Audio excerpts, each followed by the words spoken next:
A 747 plummets towards the Pacific Ocean. People just popped up like popcorn.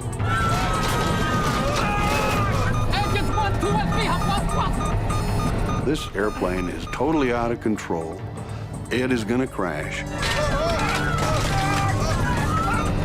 In 2 minutes, China Airlines Flight 006 drops 10 kilometers through the clouds. Airspeed 270, 280, 290. The plane begins to tear itself apart as it spirals towards the sea. And I closed my eye. I thought I was gone. Altitude 15,000 feet, 12,000 feet, 10,000 feet. Emergency, emergency.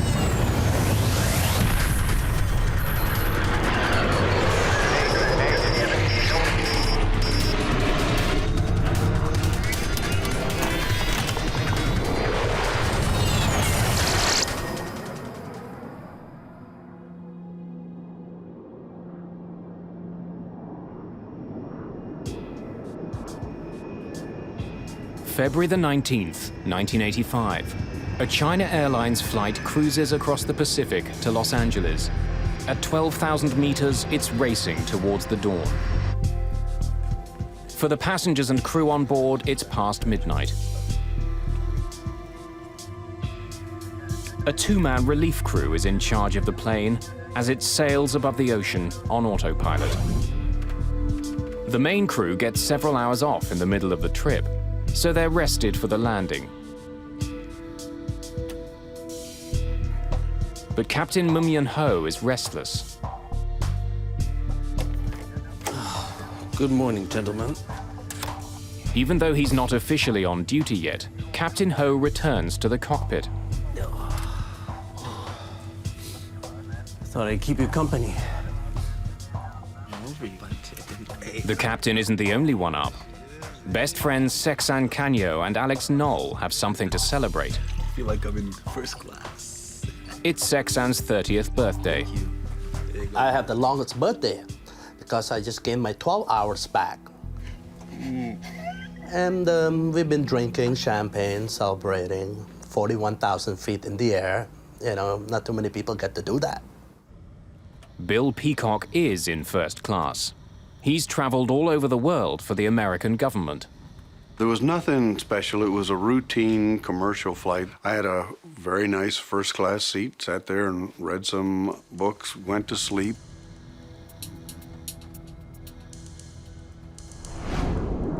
By now, the plane is nearing the coast of California.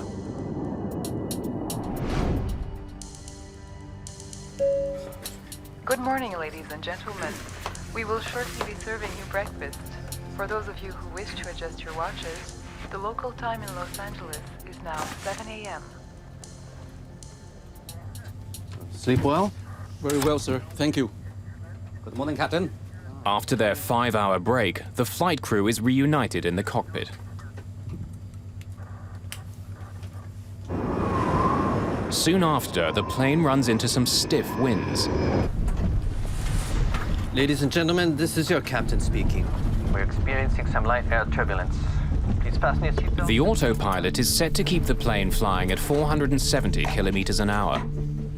But with the wind blowing hard, it's increasingly difficult to maintain the speed. For the crew, the bumpy ride suddenly gets more worrying. Engine 4 is giving us weak thrust. There's a problem with one of the engines. The flight engineer throttles up the engine, but it doesn't respond. We're losing speed. Back in economy, Sexan Canyo has also noticed something. You notice the light in that wing isn't flashing anymore. So what? I thought there was some light blinking at the tip of the wing. Looked like a cone. But when I look back this time, I didn't see no cone. Oh, the light in that wing's still flashing. I think you had a few, buddy. Have a seat.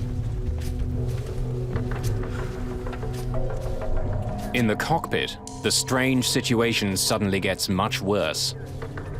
Engine 4 flamed out. The fourth engine stops working completely. Take a look at engine out procedures. Work out a 3-engine cruise altitude. Yes, The Captain. problem with the fourth engine isn't a complete surprise. At the pre-flight briefing, Captain Ho was told that a repair crew had worked on engine 4 before the flight. Perhaps the engine still wasn't working properly. We had a snag advisor on engine 4 before we took off. Yes, sir. Maybe that's it.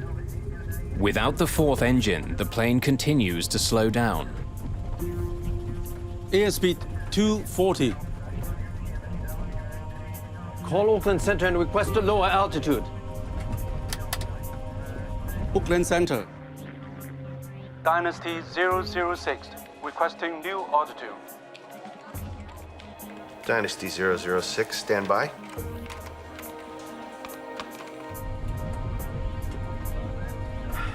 Reignite engine 4. Yes, Captain. At this altitude, there isn't much oxygen, so the chances of a successful relight are slim.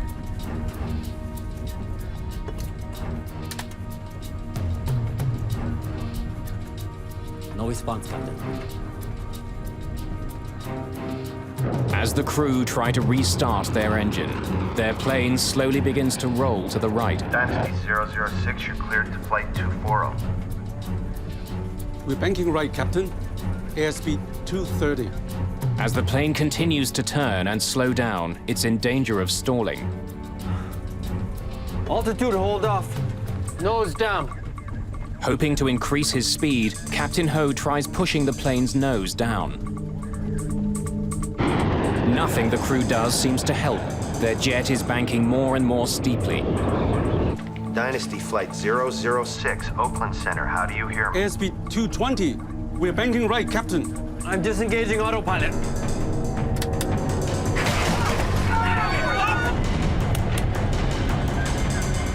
For the first time, Captain Ho takes manual control of the plane.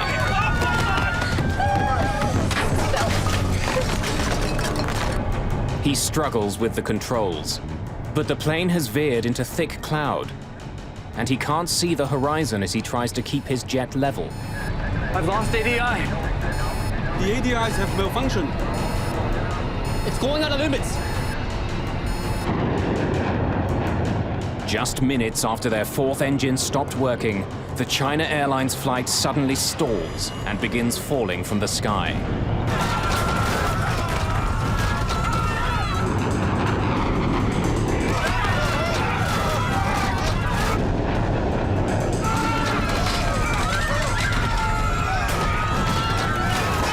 People just popped up like popcorn, hitting the cabin, and all the tray was flying. Hot tea, pots, noodles, and all the luggage in the compartment were hitting people. You could hear rivets popping. It sounded like bullets were hitting the outside of the aircraft, which, you know, we're out in the middle of the ocean. Nobody's shooting at us. At that time, we didn't know we were going to live or die. China Airlines Flight 006 is out of control and hurtling towards the ocean.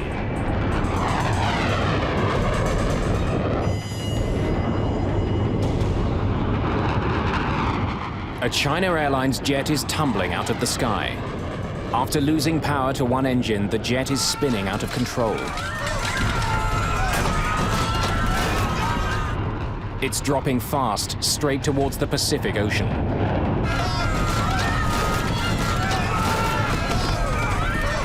You can see the stewardesses, all these people who didn't have their seatbelt on, they were flying.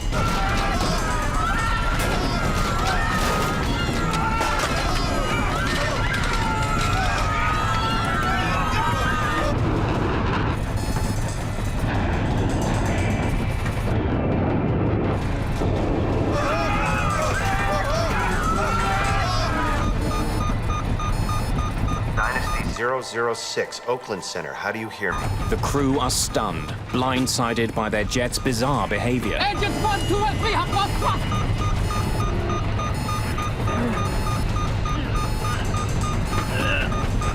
response, Captain!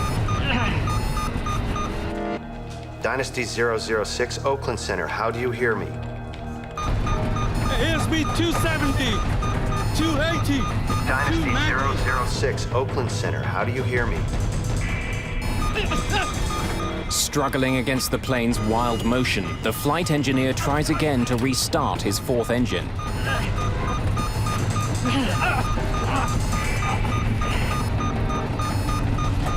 Ignition mechanism! The G-forces are so powerful that the flight engineer is pinned to the control pedestal. Dynasty 006, Oakland Center, do you copy? You need to see this. In Oakland, air traffic control spots the plane's sudden descent. In a matter of seconds, the plane falls almost 3,000 meters.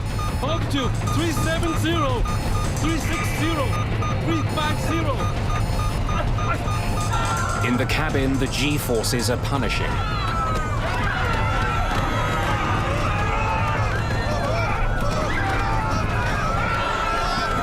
I closed my eye.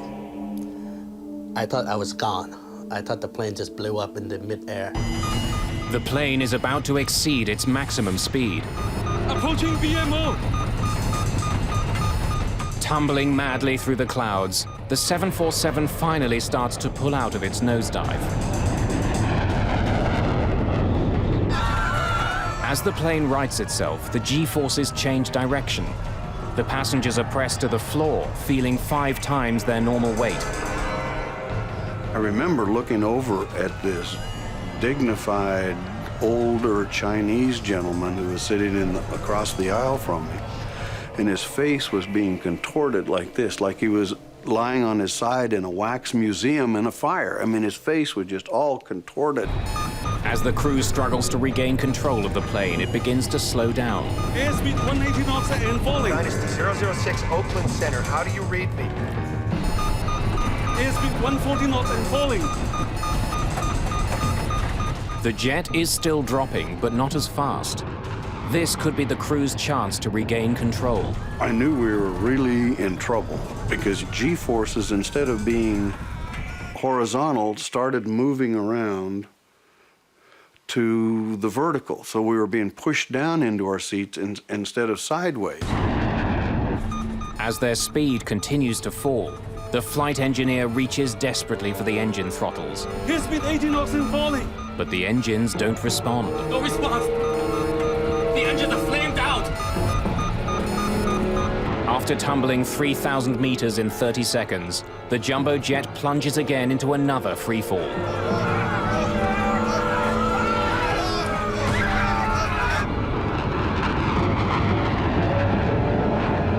And the second time when it went down, this time is plunge.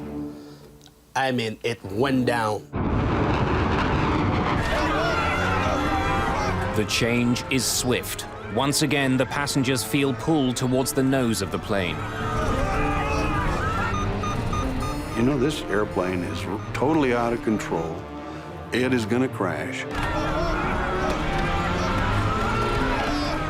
And stuff, we're sliding around and flying around and shoved to one side and then shoved to another side. So it was kind of like being on a boat that the gear is broken loose and it's just going back and forth with the waves. Ugly.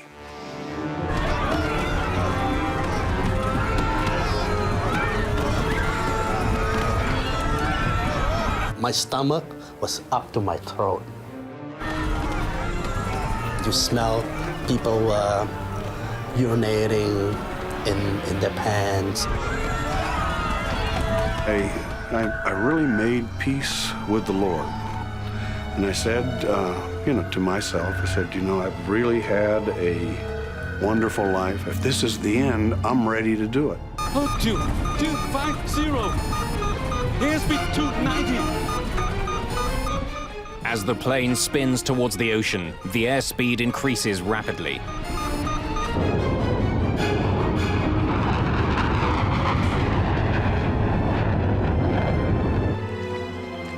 Dynasty 006. With the crews struggling to control the plane, 6 separate calls from air traffic control go unanswered. The stress of the dive tears the landing gear doors off the plane. In less than a minute, the plane drops 6 kilometers. He said, "I love you, man." I told him, "I love you, man." And we said goodbye to our wife. And he said something about his belonging. He gave all his belonging to his wife. And that's when we just start pushing our chair back together. Altitude, 15,000 feet. With no visible horizon line, Captain Ho doesn't know which way is up. We passed BMO. Without a reference, he can't stop the plane from spinning. Emergency, emergency.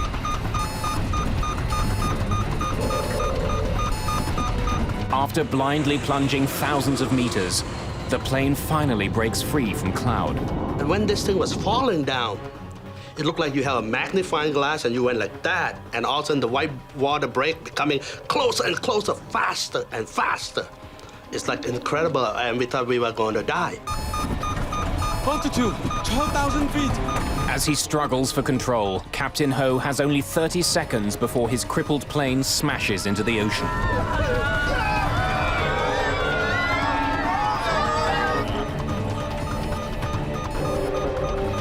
I can see the horizon. Altitude, 10,000 feet. For the first time since beginning his harrowing descent, the captain can now use the horizon line as a reference in leveling the plane. As he tries to pull the plane out of its dive, the passengers pay the price. Their bodies are forced into their seats, battered by another dramatic change in direction. You know, the G-force was so strong, and I weighed 200 pounds, so my weight was almost 1,200 pounds. It's a race against time, and the plane starts to win. ADI is coming back. As the plane finally begins to level, the attitude indicators return to normal. ADI's coming in. More importantly, as mysteriously as the incident began, 3 of the plane's engines regain power. Engines 1, 2, and 3 are coming back. Engine 4 still negative. Reignite engine 4. Yes, Captain.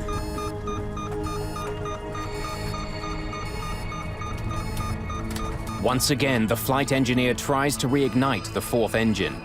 But this time, Engine 4 reigniting. for the first time in minutes, the plane is flying under control. They saved the airplane.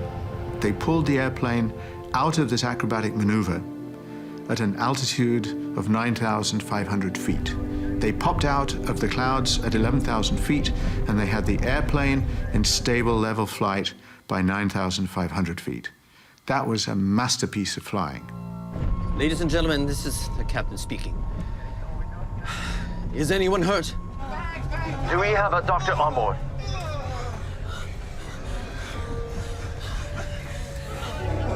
There's a gentleman sitting behind me, all splattered with blood from hitting the compartment.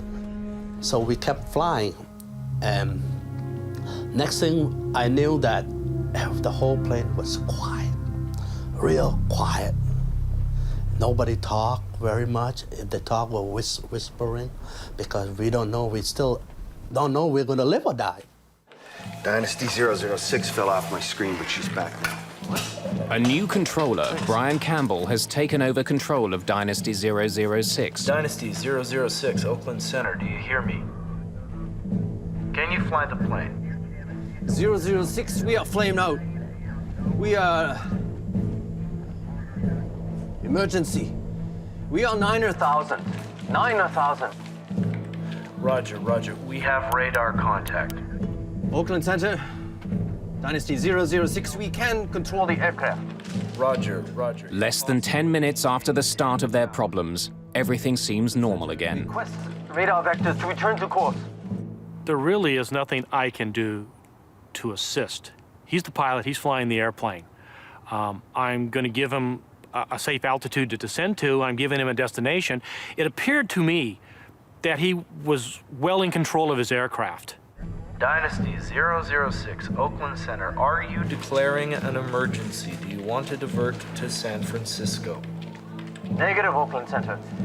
Condition normal now. We will continue to Los Angeles. Dynasty Air traffic control clears the plane to climb to 10,500 meters. But a new problem soon arises. Roger, Oakland Center. Captain, our landing gear is down and walk. Can you bring them up? Negative. The hydraulic fluid in System 1 is empty. For some reason, the plane's landing gear is down. Hydraulic fluid, which controls the gear and many other parts of the plane, is also leaking away. Oakland Center, Dynasty 006. Request new clearance to maintain flight level 270. Dynasty 006, Oakland Center. Do you have injuries? Stand by, Oakland Center. Sir, are you okay? My head. One passenger has suffered serious injuries, and 24 others have cuts and bruises. 006. We have at least 2 injuries on board. Dynasty 006, Oakland Center. Are you declaring an emergency? Do you want to divert to San Francisco? Stand by, Oakland Center.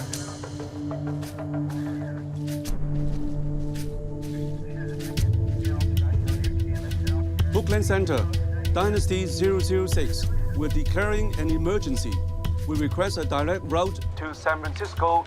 Well, they cleared all the other airplanes out of the way.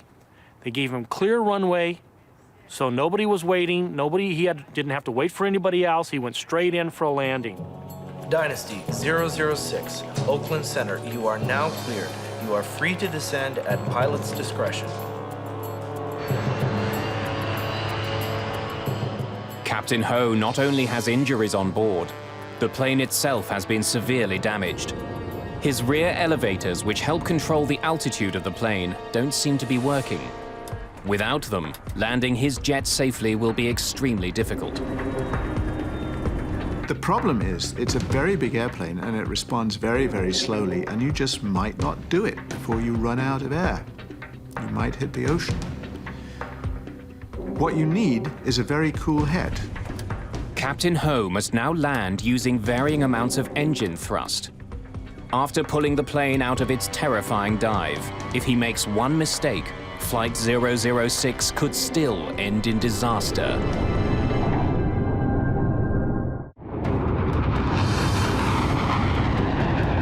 Nearing the end of a trip across the Pacific Ocean, China Airlines Flight 006 falls suddenly from the sky. No response! The engines are flamed out! Emergency!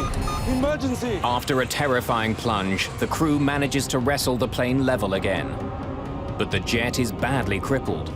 The elevators aren't working. Without them, Captain Ho has to land mostly by reducing power to his engines. It's a controlled fall towards the runway. As we came in, we flew over the house in Atherton where I had lived, where my kids had been born. And I looked down and said, boy, this is fitting. If we don't make it down, or if this plane explodes on landing because it's been so badly torqued and ruptured, you know, at least I got to see that.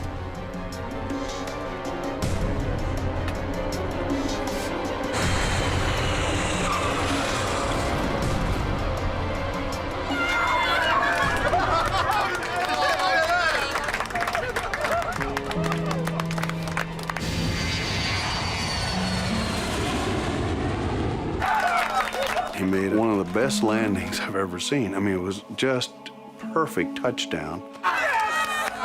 Ladies and gentlemen, this is Captain Ho speaking. Wishing you a safe journey. I hope you enjoyed our uneventful flight. Thank you for flying China Airlines.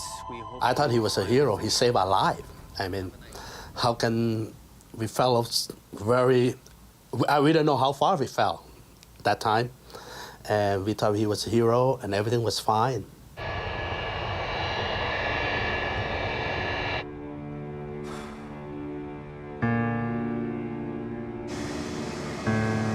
On the ground, the full extent of the damage to the plane can be seen. I saw this enormous piece of extremely complicated machinery that is much larger than most buildings, sitting there on the tarmac with bits ripped off it. Parts of the entire tailplane at the end were ripped off, as though a tornado had come through or a crane had been in and ripped pieces out of it. It was a very sobering experience. It's clear why the crew had such a hard time landing the plane. Enormous chunks of the tail are missing, either torn off by the stress of the dive or crushed when the landing gear doors broke loose.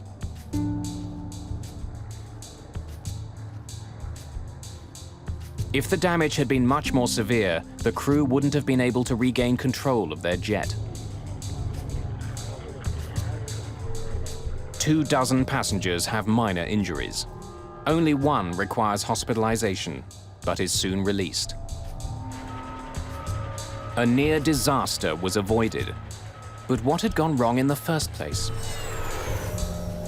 The National Transportation Safety Board arrived that very day and launched their investigation. The cockpit voice recorder is sent to Washington, but it's designed to tape over itself every 30 minutes. None of what happened in the cockpit during the terrifying plunge from the sky remains. Without a cockpit voice recorder, we had to reconstruct what the crew said and how they interpreted things and what was going on in the cockpit to the best of our abilities with the other data that was available to us. A record of the plane's instrument activity during the flight has been captured by the flight data recorder. But again, the team runs into a problem. The flight data recorder experienced unprecedented stress during the dive. There were electrical interruptions too, which caused gaps in the recording. The FDR information will have to be recovered using painstaking techniques of reconstruction. It's a frustrating start to the investigation. Investigators begin with what they do have. Passengers and crew report that just before the failure of the jet's fourth engine, the plane flew through unexpected turbulence. Had this caused the engine to fail?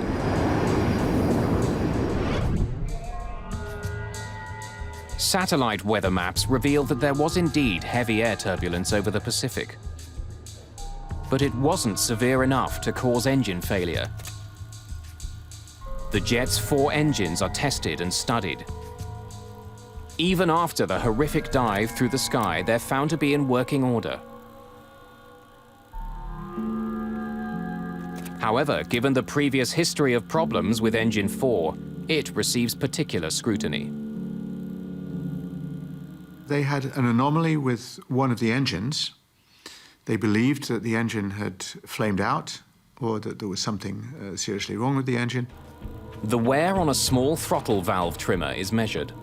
It's worn down by only 4/1000th of an inch, but that's enough to restrict the fuel flow to Engine 4. Engine 4 is giving us weak thrust. Investigators determined that at 12,000 meters, Engine 4 did indeed deliver weaker than normal thrust. It's known as a hung engine. The aircraft logbook reveals that Engine 4 had been written up on 2 previous occasions just the week before. Perhaps the engine wasn't properly fixed, which led to the China Airlines mishap. The NTSB decided to dig deeper into the history of maintenance on Engine 4. We had a snag advisor on Engine 4 before we took off. Yes, sir. Maybe that's it. But after weeks of investigation, the NTSB concludes that the engine didn't need to be replaced. All the repairs were done according to the book. A faulty engine was not the cause of the accident. And even with the loss of one engine, the plane shouldn't have been in immediate danger. Engine 4 flamed out. A 747 is designed to fly on only 3 engines. The loss of thrust on a 4-engine airplane is a minor event. It's an event, you have to take care of it, but the airplane is easily retrimmed and the airplane will fly on 3 engines with no difficulty. We're banking right, Captain. Airspeed 230. The airplane is perfectly capable of flying. It's not as efficient because it's got this big, round, drag-producing device out there, not producing any thrust. But given that it's not going to get quite so many miles per gallon, otherwise it's perfectly flyable. Take a look at engine out procedures. Work out a 3-engine cruise altitude. Yes, Captain. There are standard procedures to follow in the case of an engine failure, but the crew of the China Airlines flight hadn't followed them. They tried to reignite the engine immediately instead of descending. Reignite engine 4. Yes, Captain. They attempted to restart much too high. You are supposed to attempt to restart an engine only below 30,000 feet. They were at 41,000. What is a little curious to me is why they didn't use the normal relight procedure. They were starting to try to relight the engine at altitude, and that would likely not relight. No response, Captain. It's a mistake, but it shouldn't have led to the plane spiraling out of control. So how had a manageable problem turned into a near disaster? I've lost ADI. The ADIs have malfunctioned. It's going out of limits. To get more information on what was happening in the cockpit, investigators interview the flight crew. I heard the captain report the ADI was lost. And then I saw the standby ADI was also going out of limits. The crew tell investigators that their ADIs, which measure how level the plane is, weren't working. They could have said, this can't possibly be right. And looking at their indicators, can't possibly be right, and therefore they must have failed. The attitude indicator had indicated a position so implausible that it looked like it had to be a failed instrument. This couldn't be what the plane was really doing. But in fact, when the ADIs are studied by the NTSB, they're all found to be perfectly normal. When we started banking right, engine 4 was already flamed out. We started to descend faster, and engines 1, 2, and 3 also failed. Engines 1, 2, and 3 have lost thrust. NTSB investigators are even more confused when the crew tells them that all of their engines had failed. No response, Captain. With the exception of engine 4, the flight data recorder indicates that the other 3 engines were working the entire flight. Ignition negative. If the engines had all failed, there would have been a host of other problems, such as cabin depressurization, but that didn't happen. Engines 1, 2, and 3 are coming back. Finally, when we descended lower in altitude, 1, 2, and 3 came back, and we were able to reignite engine number 4. Engine 4 reignited.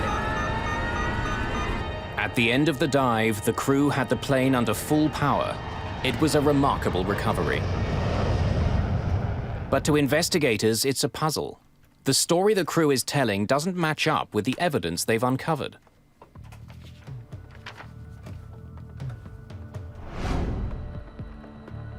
After months of investigation, the NTSB team slowly pieced together a reenactment of the plane's near catastrophe over the Pacific.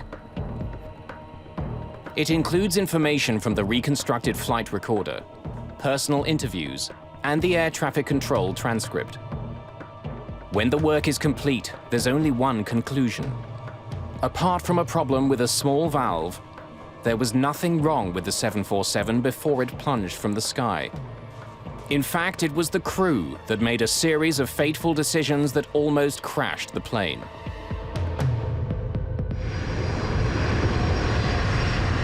Just after 10 o'clock Pacific time, engine 4 starts to lose thrust. Engine 4 is giving us weak thrust. The flight engineer struggles to fix the problem. But investigators discover that he doesn't take one of the most basic steps he should have. He leaves the engine's bleed air valve on. The bleed air valve takes air generated by the engine to help cool the plane. When an engine isn't working properly, the valve is supposed to be closed, so the engine can use all available air to restart. It's a little puzzling that the flight engineer didn't shut off bleed air. And in my mind, the most likely reason for it is that he didn't expect to be told to restart the engine at 41,000 feet. And so when the captain instructed him to try some restarts, he just kind of wasn't ready with his checklist. He was doing something out of order. And that's why it didn't occur to him to shut down the bleed air. The end result is that the engine, which is slow to start, won't start at all. Unwittingly, the flight engineer has started a ticking clock. Engine 4 is slowly losing its ability to stay lit. We're losing speed. With more engine power on the left wing than the right, the China Airlines flight begins turning. In order to keep it from turning to the right, the proper thing to do would have been to step on the rudder. That would have produced a twisting force, so to speak, that would have overcome the imbalance of the engines. But instead of adjusting the rudder himself, Captain Ho continues to let the autopilot fly the jet. The autopilot is designed not to move the rudder. The autopilot can adjust the ailerons and spoilers on the plane's wings, but these flaps aren't strong enough to overcome the imbalance that the plane is experiencing. Without the help of the rudder, the plane's turn becomes steeper and steeper. Now, it's possible that he'd forgotten that the autopilot didn't use the rudder. He may have been assuming all along that the autopilot was just flying the airplane the way a human being would have, which it wasn't. Engine 4 flamed out. Investigators discover that after losing power to his fourth engine, Captain Ho continues to leave the autopilot on. He doesn't take complete control of the plane. He doesn't adjust the plane's rudder with his left foot. Airspeed 240. He didn't use the rudder to compensate for the lack of thrust on the right outboard engine. The airplane started to lose speed, and one thing led to another, and in the end, it was really that little error of airmanship, the failure to step on that left rudder pedal, that triggered everything else. Reignite engine 4. Yes, Captain. Rather than taking control of flying the plane, Captain Ho's attention seems to be focused on his engine problem, something that his flight engineer could handle on his own. No response, Captain. It's really critical that attention be paid to flying the airplane. But it's happened over and over again in aviation that the crew gets focused on a problem with a system, in this case an engine, but it could have been a light bulb, it could have been any other malfunction. And if everybody's focused on that and nobody is flying, then they're not prepared for what's happening to the airplane. The plane enters a critical moment. It's about to flip on its side and enter a nosedive. The NTSB believes that the captain was concentrating on his airspeed indicator, but seemingly fails to notice the instrument directly beside it, his attitude indicator. This instrument would have warned him that his plane was starting to roll alarmingly to the right. They concentrated on one part of the phenomenon and lost the full picture. And as they lost the full picture, they lost apparently a very important part of any instrument flying, which is the scan. You look at all of the primary instruments, one after the other, and whatever is going on, you look at them all constantly. During the plane's nosedive, it flies through thick cloud. With no visual horizon as a reference, the flight crew must trust their instruments to level the plane. I've lost ADI. Instead, what investigators believe happened is that the crew became spatially disoriented. They decided that their instruments were failing.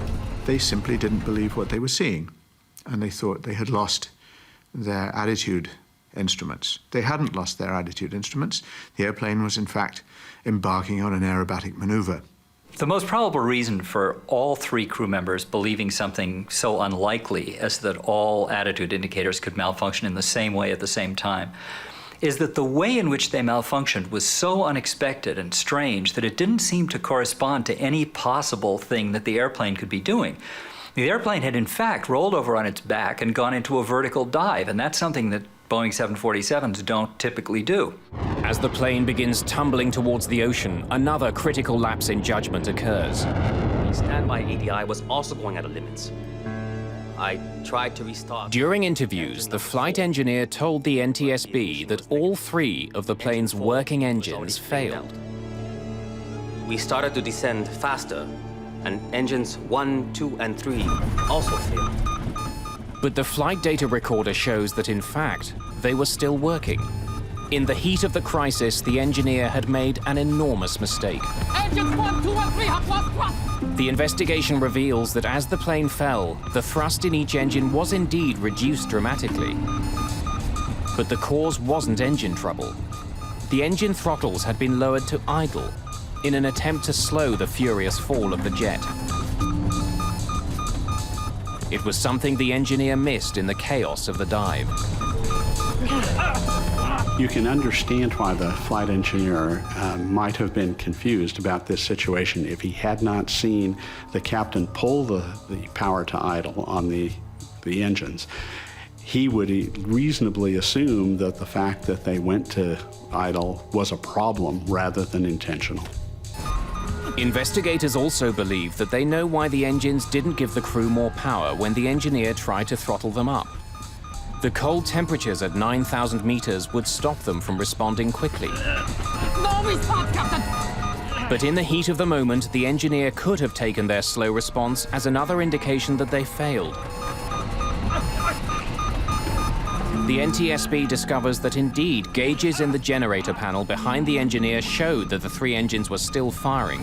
Ignition negative! But the gravitational force became so powerful, the engineer couldn't look back.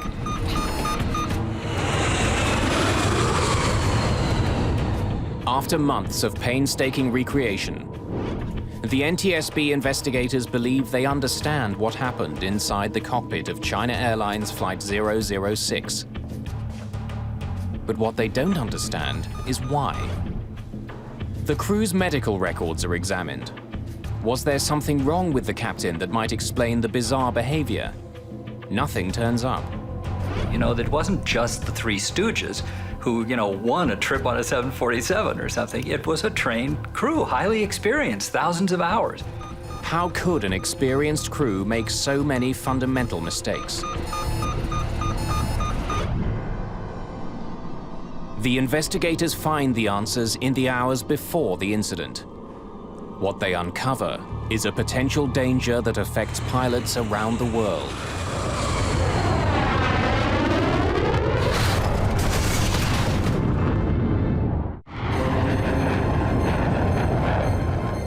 In 1985, a series of small pilot errors lead to a terrifying plunge from the sky.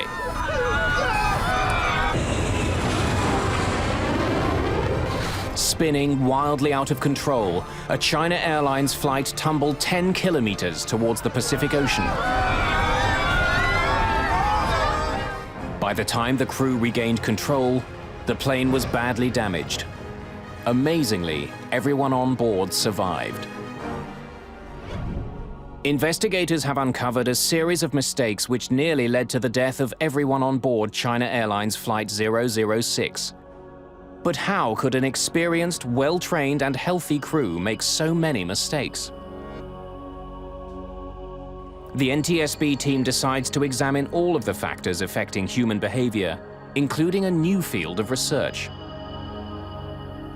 For the first time, as far as I know, in a report, the circadian rhythms, the biorhythms, the day and night functioning of the body was seriously taken into account as a possible explanation of why an extremely experienced Boeing 747 captain didn't notice things that to other pilots might have seemed obvious, such as the fact that his airplane was busy flipping on his back when he was attempting to deal with an engine problem.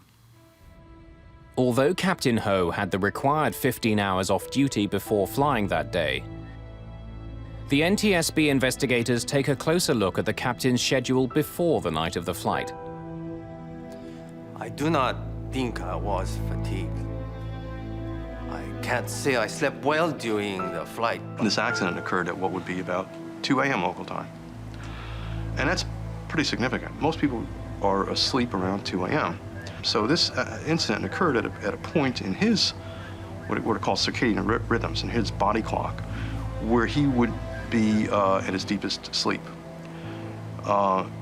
I remember also that he had gone back into, there was a crew rest area on the 747, and he said he'd rested for 5 hours and slept for 2. But another thing I remember from his interview is he said, you never really sleep well on the airplane. Captain never sleep well during the flight. I worked many years for this airline, but I never had this problem before. That seemed like a very true statement. You know, it's hard to get a really solid sleep on the airplane, particularly if you're the person in command, as he was.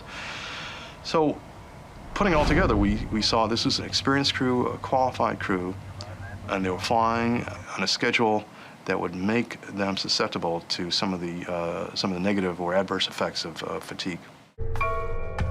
During 6 flights in the previous 6 days, Captain Ho had covered a total of 18 time zones. Thought I'd keep you company. The NTSB research suggests that desynchronisis, or jet lag, may have been a cause. And I think all these factors certainly would have contributed to his being performing at less than his full potential at the time. Investigators also take a closer look at the very machinery that is supposed to make long-distance flying easier. Take a look at engine out procedures. Work out a 3-engine cruise altitude. Yes, Captain. We have people in the front of airplanes because we believe that in circumstances which nobody has foreseen, the human being in the front of the airplane can react creatively, can solve a problem that nobody has thought about before in real time. And automation can't solve problems that nobody has thought about before in real time in quite the same way. The NTSB concludes that possibly fatigued from air travel and bored by the monotony of his tasks. We're banking right, Captain. I'm disengaging autopilot. The captain relied on his autopilot for too long. When he should have taken direct control, he hesitated, trusting his systems. That is obviously a failure. The crew didn't behave as they should have behaved. Pilot error. As a result of the China Airlines near mishap and other incidents around the same time, aircraft manufacturers began to rethink the design of their automated systems. The idea of the automation is that it's going to help the human do the human's job. It's going to help the human take the airplane from the gate to the gate at the other end, and it's going to help along the way. Boeing makes use of this particular incident to say we still want the crew to have full authority so that they can move the controls as far as it's physically possible to move them and to manage the airplane, even if it may bend the airplane. It is better to do that than to restrict the pilot's authority and then have him guess whether or not he's in charge or the computer's in charge. Whatever mistakes the flight crew made that day, they did succeed in their ultimate task. They flew the airplane well. They did an excellent job with the approach afterward. They were careful with the airplane. They knew the airplane had been damaged. They didn't know the severity of it. They were gentle with the maneuvering and yet tested enough to make sure that they wouldn't get themselves in further trouble as they made the approach to landing. The one big thing they did right, and one only ever needs to do one big thing, is they saved the airplane. And in principle, that's all you ever need to do right when something happens to your airplane. You need to save the airplane and you need to save the passengers, and that's what they did.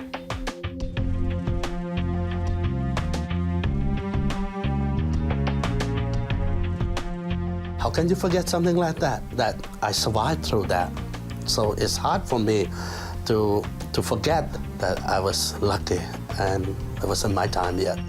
The pilot saved our lives. He got us into it, but he got us out of it. And perhaps there was one other hero that day, the Boeing 747 itself. It was put through maneuvers and stresses that far outweighed its known limits. And yet, despite it all, the aircraft survived and landed safely.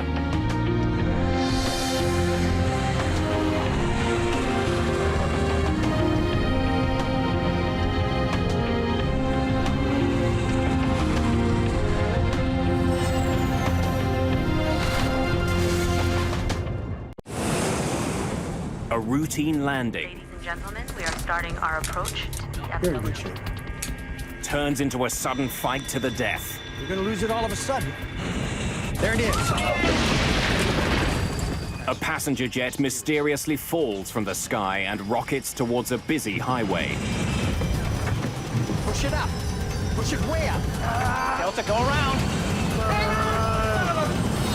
It's gonna crash.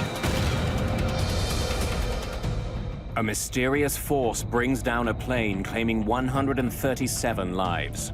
In the wreckage lies the one clue that can stop it from killing again.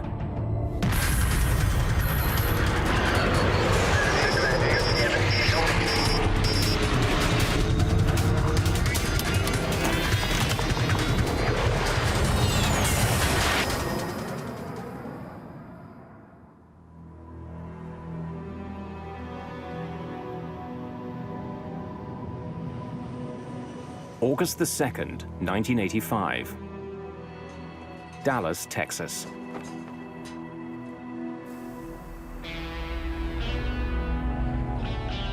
It's a very hot day, even by Texas standards. See y'all tomorrow. Temperatures soar to 101 degrees. Rain coming.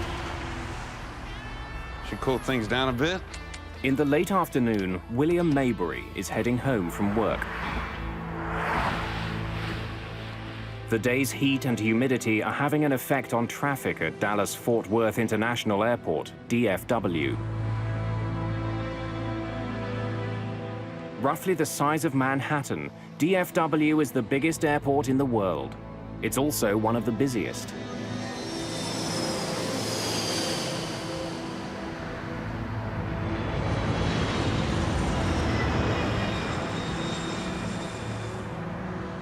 The heat has triggered some afternoon thunderstorms at the airport, creating a backlog of planes waiting to take off. American 631, you are cleared for takeoff. Air traffic controller Gene Skipworth is in the tower today. He's been working there for 14 years. With him is controller Mike Porter. Skipworth was not asking for help. Nothing seemed unusual other than the fact that we were starting to get busy and aircraft were starting to pile up.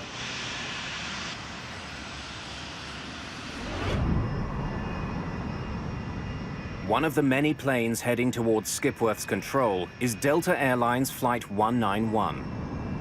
Weather 6,000 scattered to 1,000 scattered. Visibility 10, temperature 101, wind calm. 101? 101 degrees, yes, sir. Captain Ed Connors and First Officer Rudy Price are two of Delta Airlines' most experienced pilots. Second Officer Nick Nassick is the other member of today's crew. The crew is flying a 6-year-old L-1011 TriStar. The L-1011 is billed as one of the safest planes in the sky. There are 152 passengers and 11 crew members on board. They're scheduled to land in Dallas just before 6 in the evening. Good afternoon, ladies and gentlemen. This is your captain speaking. Hope you're enjoying your flight so far. Traffic is backing up at Dallas. All told, we'll be about 10 to 15 minutes late getting to the gate. Please let us know if there's anything we can do to make your flight more comfortable. The delay bothers Chris Meyer. He's a frequent business traveler who's in a hurry to get home to his family for the weekend. I've been down in Florida, Fort Lauderdale, for the last 2 weeks, and it was a Friday afternoon, and I was due to go home on Flight 191. One of IBM's best-known executives is also on the flight. Don Estridge led the development of the IBM PC. He and his wife are traveling to Dallas for a family visit.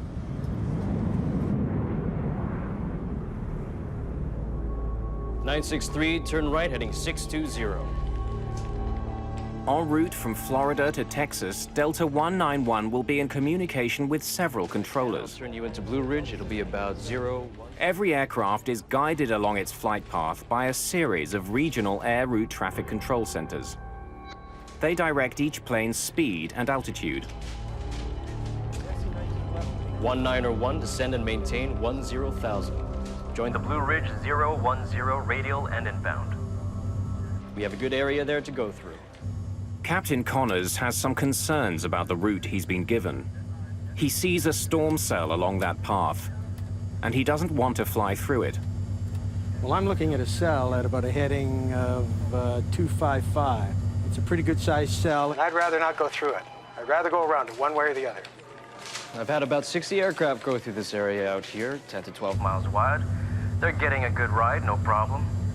Well, I can see a cell now about heading 240. When I can, I'll turn you into Blue Ridge. It'll be about the 010 radial. 010, roger. We're going to hold you to that. Captain Connors gets his way. He's given permission to fly around the storm. Once past it, he'll line up for a landing on runway 17 left. I'm glad we didn't have to go through that.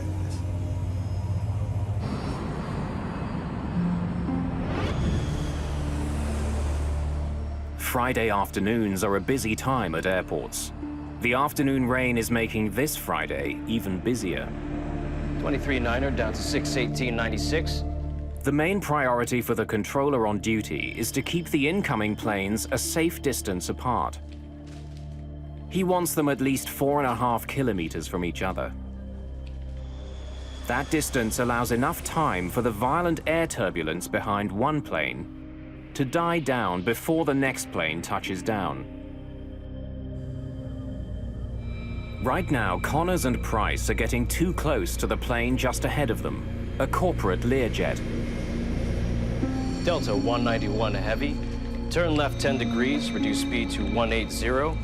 To put some distance between the two planes, the controller asks the Delta crew to slow to 180 knots. Delta 191. 330 kilometers an hour. Wilco. 10-degree flaps, please. You're listening to Dallas 105 FM. It's a wet one out there, folks, so drive careful. Heading home along Highway 114, William Maybury will soon be passing DFW.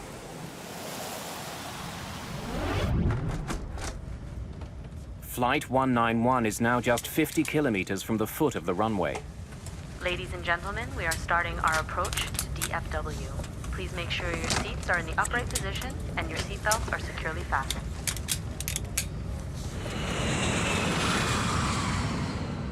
The crew begins their final descent into the Dallas-Fort Worth area. Attention all aircraft listening.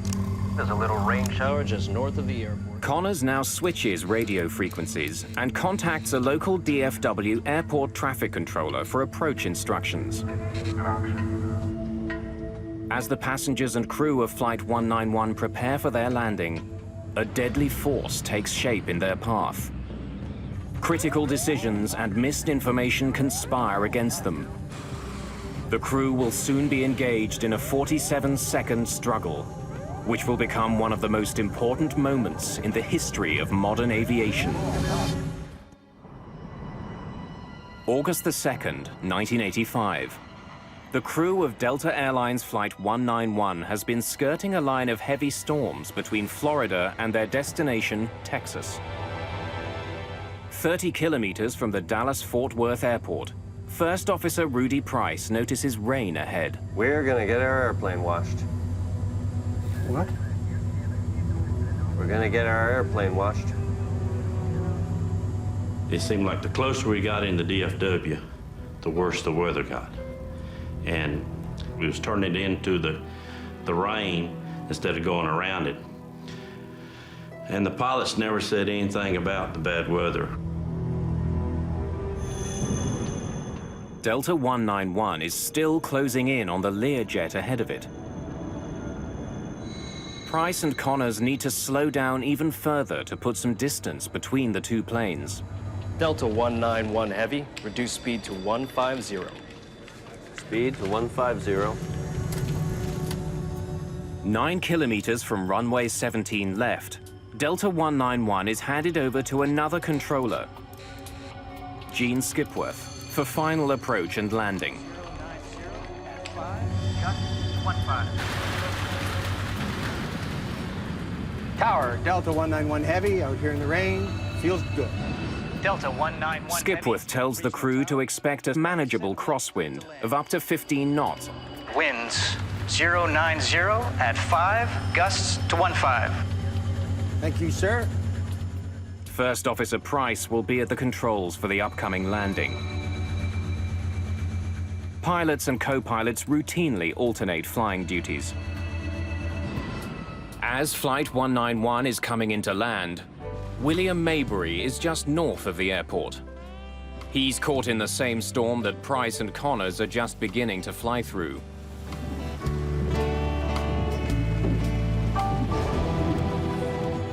Before landing check. Landing gear. Down, 3 green. Flaps, slats. 33, 33, green lights.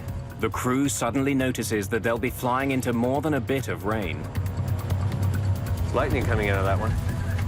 What? It's lightning coming out of that one. Where? Right ahead of us. 1,000 feet. I'll call them out to you. All right.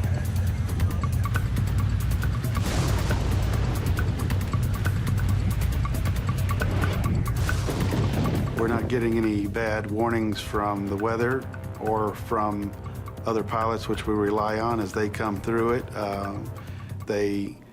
They need to report to us, and they do if they have turbulence or they have trouble on final or ran into anything abnormal. The Learjet ahead of Flight 191 lands safely. Connors and Price are now less than a minute behind. Without warning, the intensity of the storm increases.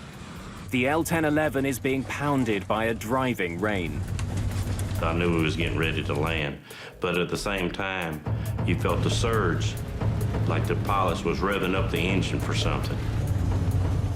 The plane's airspeed is increasing for no apparent reason. What's your speed? Price pulls back on the throttles to slow the plane down and maintain it at the requested 150 knots. The plane is just 180 meters from the ground. You're gonna lose it all of a sudden. There it is. Then the plane drops rapidly. It's as though an invisible force is pushing it to the ground. Push it up. Push it way up.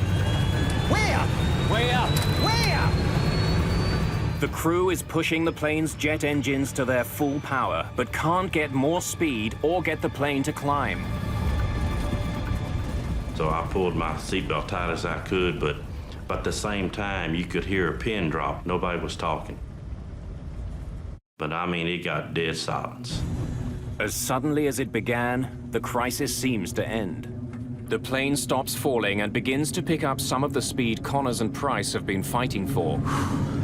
That's it. But before the crew can take another breath, the plane drops again, rocking violently from side to side. And then it dips wildly to the right. And I just knew we shouldn't be that close to the ground that soon. Hang on to the son of a... About 2 kilometers from the runway, it plows into a field and rockets towards Highway 114. When we hit the ground, it felt like you was in a car running over railroad ties. It was real bumpy. The crew somehow manages to get the plane back in the air. At that moment, Gene Skipworth catches sight of Delta 191. He's gonna crash. Delta, go around. But it's too late. The plane's engines slam into William Maybury's car on Highway 114. He is killed instantly. The plane hits the ground again, north of the runway. It's traveling more than 350 kilometers an hour.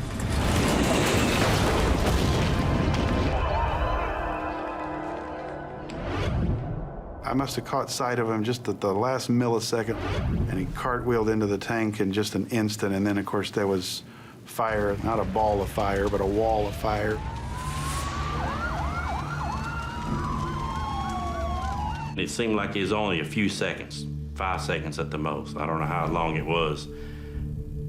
Everything was stopped. The resulting explosion is so powerful that the rear section of the plane is blasted backwards, away from the fireball. Then all of a sudden you look up and it's just nothing there. Everything's gone. You just see the whole big picture outside, like the plane just opened up.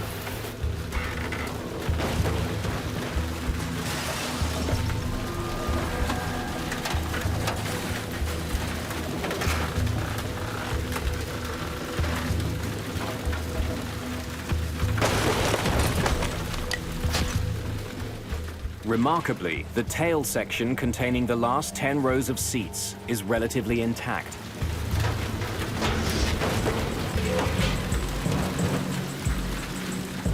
People just thrown around on the ground. Some were clothes on, some without clothes on, some were burned. It was something that you can't describe unless you were there to see it. It is something that you will never get out of your mind.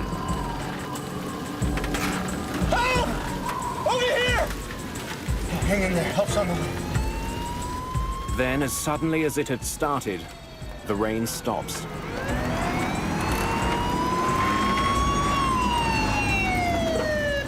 It takes firefighters less than a minute to get to the crash. And when I arrived on the scene, I truly believed that there wasn't anybody that had survived this plane crash because there was just devastation everywhere.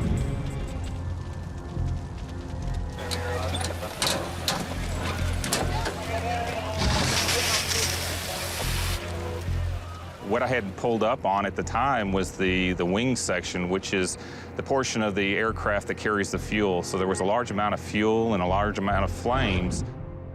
The front of the plane has all but disintegrated. I knew I had to get out there. At the time, I was a stringer for Time magazine, worked with them on a part-time basis, called their Atlanta headquarters for this portion of the country. They said one word, go.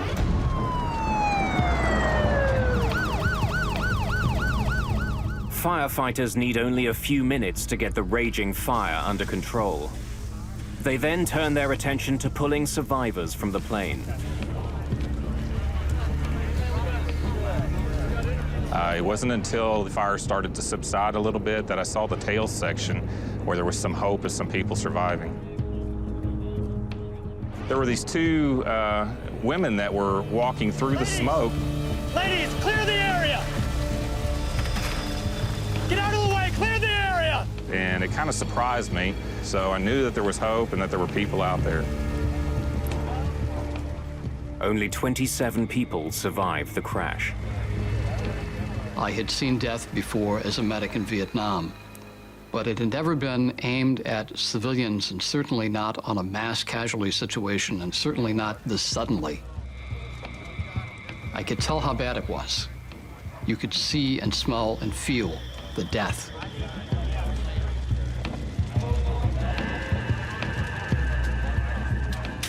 We felt like we did everything that we could, and we were just pleased that there were survivors.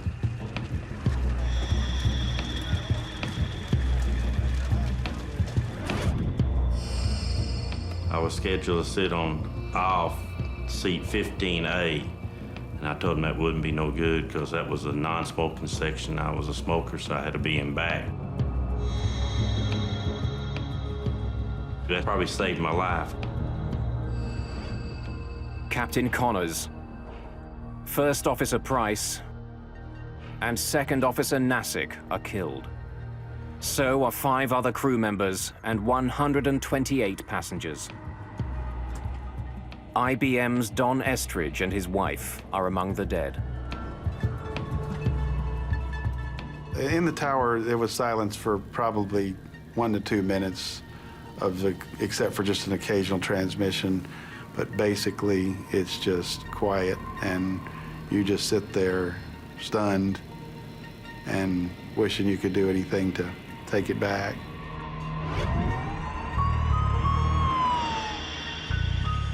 This is a monumental crash.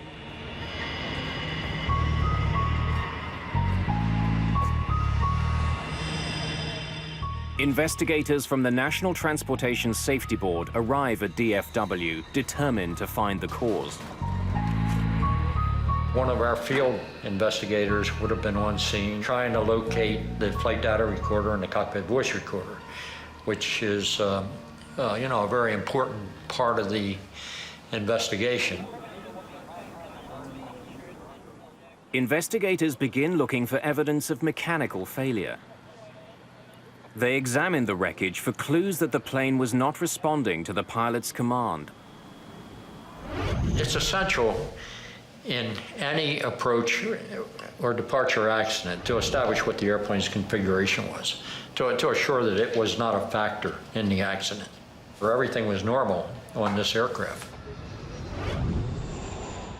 Investigators turn their attention away from the plane and to the skies. After any accident in commercial aviation, there are theories galore.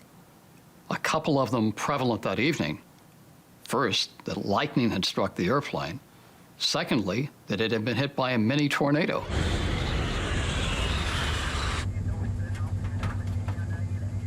There's lightning coming out of that one. Where? Right ahead of us. 15 different witnesses, including flight crews, report seeing lightning as Flight 191 was descending towards the runway. The investigators have to consider the possibility that Flight 191 was hit by lightning. Lightning is always something that you have to investigate to determine the possibility that lightning disabled some part of the airplane. In 1963, a Boeing 707 was struck by lightning. The lightning ignited the fuel in the plane's tank. The plane crashed. 81 people died. There had been a handful of similar crashes since then. Key pieces of wreckage from Flight 191 are taken to the NTSB lab in Washington, D.C.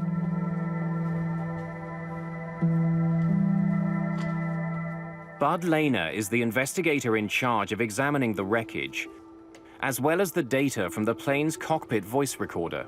But sometimes it might be very difficult to find to determine where the airplane might have been struck by lightning and where the exit point was. Lightning coming out of that one. Where? Right ahead of us.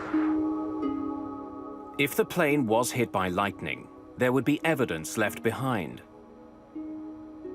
A device called a static discharge wick is attached to the trailing edge of an airplane's wings. It redirects static electricity into the outside air instead of into the plane, where the charge could cause a fire.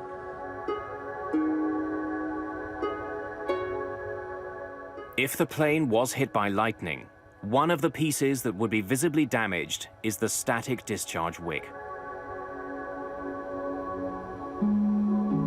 Nothing there. With lightning ruled out, investigators go looking elsewhere. They would soon discover the real culprit. It had actually been caught on tape. A Delta Airlines L-1011 crashes after entering a storm near Dallas.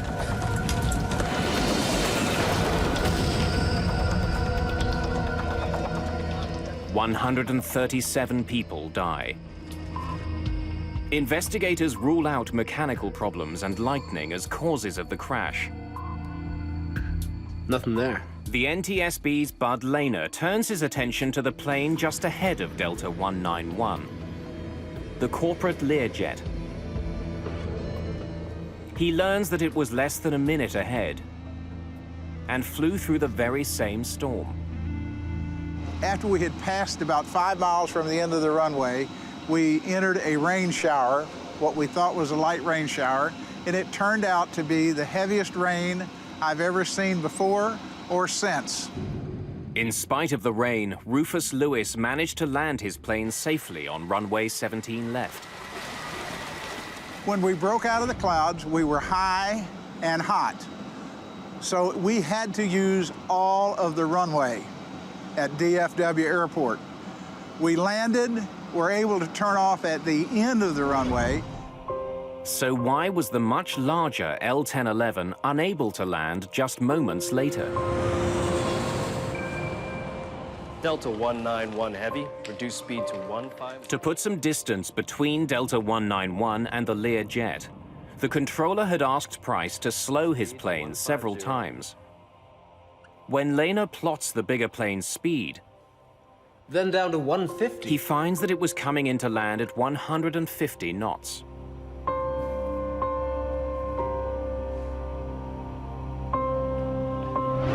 Delta 191 Heavy, reduce speed to 150. Investigators consider the possibility that Flight 191 had been traveling too slowly for a safe landing. If you don't have a lot of extra energy, you don't have anything to trade in case you get in trouble. So a lot of times in adverse conditions, the pilots, they add another 10 knots for mom and the kids. Crews don't have to follow a controller's speed request if they think it's unsafe. Price did reduce his speed. He knew this plane extremely well. He had actually helped to rewrite the L-1011's operating manual. If the captain decided that 150 knots was too slow, they would have told the controller it was too slow and they wouldn't have flown it. Lehner consults the airplane's manufacturer and interviews other L-1011 pilots. He concludes that neither the controller nor First Officer Price made any errors regarding speed. Delta 191 Heavy, reduce speed to 150. This plane should have been able to land at 150 knots. Speed to 150. Bud Lehner still doesn't know what slammed Flight 191 into the ground. But soon he finds the clues he needs on the plane's flight data recorder. It logs every adjustment pilots make to the plane's controls. The device also records external elements like temperature, wind speed, altitude, and air pressure. Whatever Connors and Price were fighting, there's a good chance it left its fingerprints on the flight data recorder. This flight data recorder gave us several parameters we didn't have before. Engine power, longitudinal acceleration, and those kinds of parameters really enabled us to do a more in-depth analysis. The plane's data recorder has documented a combination of rapidly shifting winds. Then it shifts to a downdraft. In a matter of seconds, the plane was hit with strong winds from the front, then from above, and then from behind. There you have it. For Bud Lehner, that sequence could only mean one thing: a microburst. A microburst is a violent shaft of air falling from a storm cloud.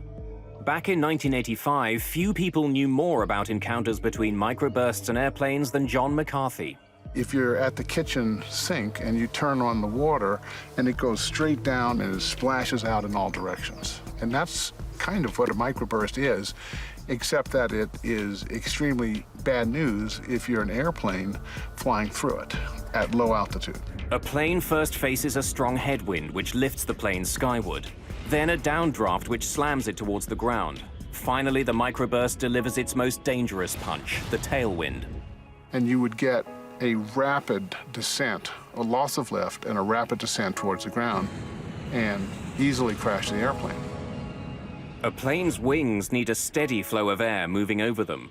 That's what gives them their lift. By inhibiting that flow, the tailwind reduces lift.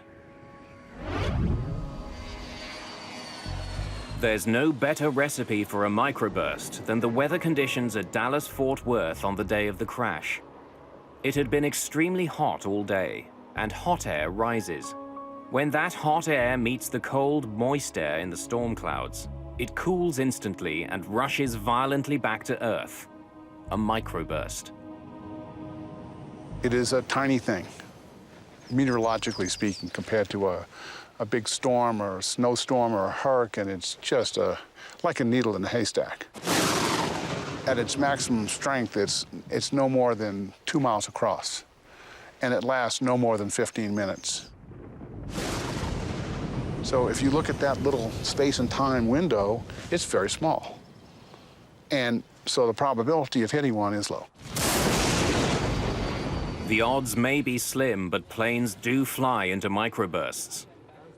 In 1975, an Eastern Airlines flight landing in New York flew into a microburst. It slammed the plane into the ground, killing 113 people. Then, in 1982, a microburst killed another 153 people when it struck a Pan Am 727, taking off from New Orleans. It was clear that 136 people on Flight 191 had become the latest victims of a microburst. Investigators had their culprit. Unbelievable. And thanks to Flight 191's advanced data recorder, they could paint a remarkably accurate picture of it.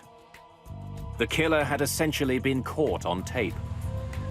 But what the flight data recorder doesn't explain is how such an experienced crew fell victim to a killer You're in good shape. they were all trained to overcome. When Lehner compares the pilot's actions to the actions of the microburst, What's your speed? he uncovers details of a fight to the death. A fight that the Delta pilots almost won. Lose it all of a sudden. There it is. He seemed to know what he was going to hit. What's your speed? The increase in airspeed prompted First Officer Price to reduce power to his engines. Power that he would desperately need in just a few seconds. You're gonna lose it all of a sudden. There it is. When Price and Connors entered the downdraft, Push it up. they were less than 250 meters from the ground. The captain knew the characteristics of a microburst. He'd obviously been given an introduction to wind shear and microburst characteristics in his flight training. When Connors and Price encountered the microburst's tailwind, there was very little they could do. They had insufficient speed and altitude with which to maneuver. If a pilot encounters a strong tailwind at 3,000 meters, he can point his nose down and dive to pick up speed and generate lift. It's called trading altitude for airspeed. But that trade wasn't available to Price and Connors. They were just 150 meters off the ground when the tailwind struck. The only way for them to gain airspeed was from their engines. Push it up. Way up. Co-pilot responds, the airplane stabilizes. I can see that most pilots would say, well, we're through with that, and rain's gonna stop, we're gonna land. Momentarily, their efforts seem to pay off. Their airspeed increases, their plunge is halted. But with Flight 191 less than 150 meters from the ground, this particular microburst delivered the ultimate blow. A fierce crosswind that forces their plane to bank dangerously to the right. Combined with the microburst's other winds, the crew was defenseless.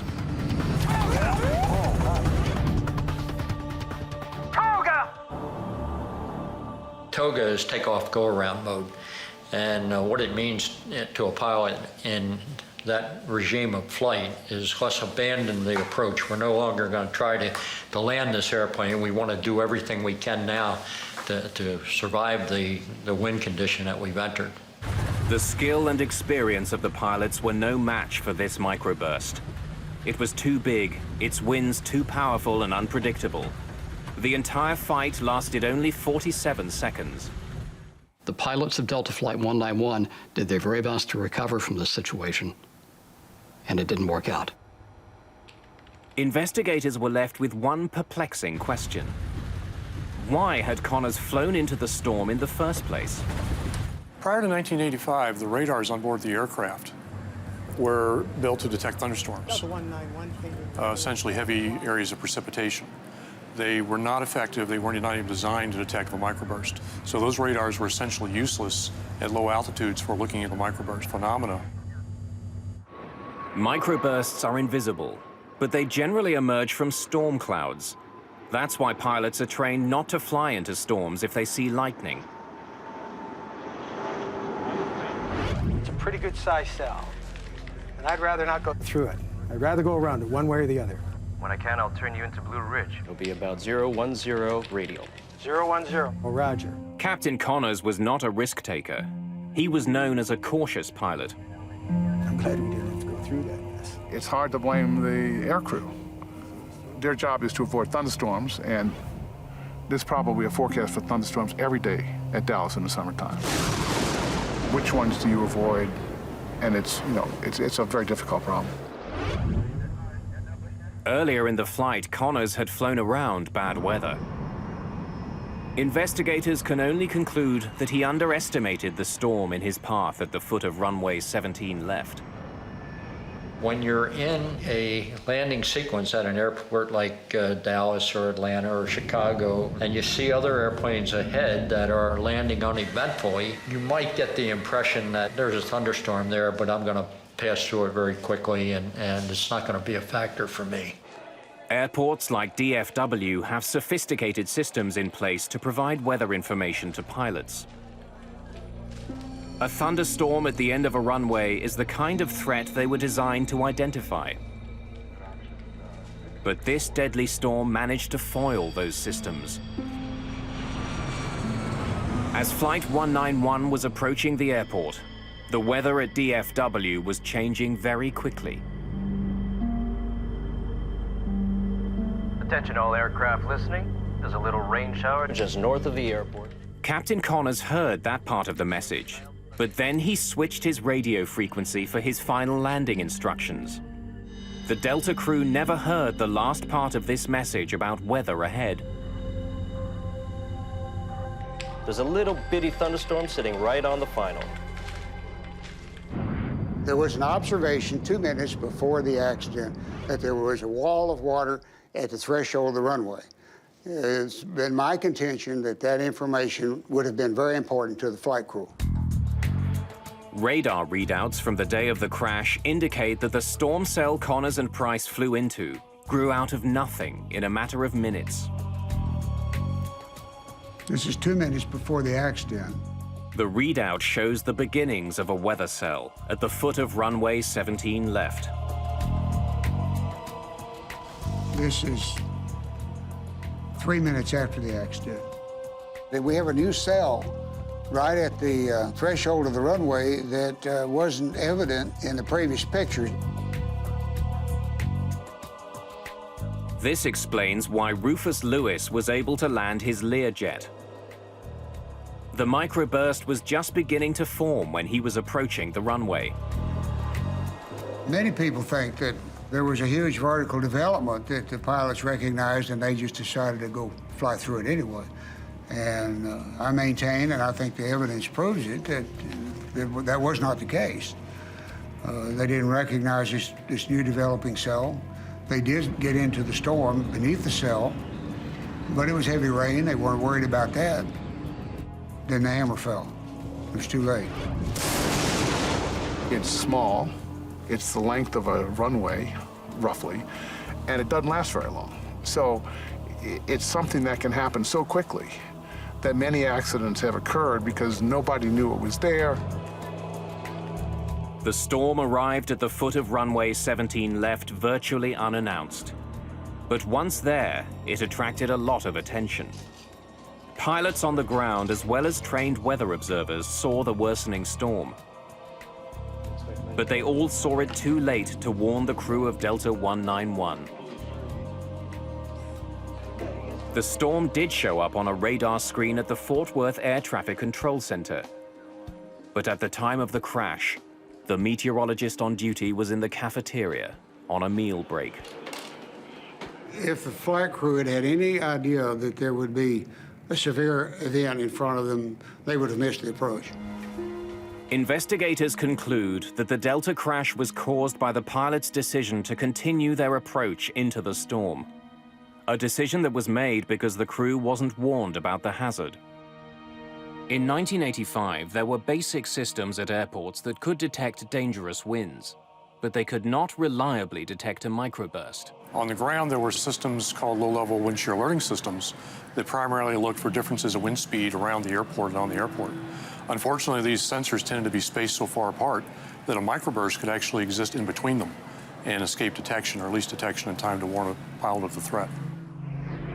But a microburst detection system to overcome this problem had been developed.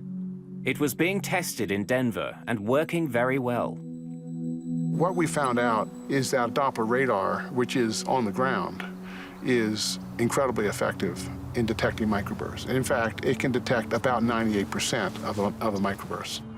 Conventional radar uses radio waves to measure precipitation inside a storm. Doppler also sends out radio waves, but by measuring the frequency of returning waves, Doppler can also calculate the movement of the winds inside a storm. And if you look through the Doppler radar, you see a part of it that's going away from the radar and a part that's coming towards the radar. And if it's small, it's absolutely a microburst. It can be nothing else. So it has what we call an unambiguous signature of a microburst, which means we got it. Since Doppler radar could see a microburst, controllers could use it to warn crews of their presence.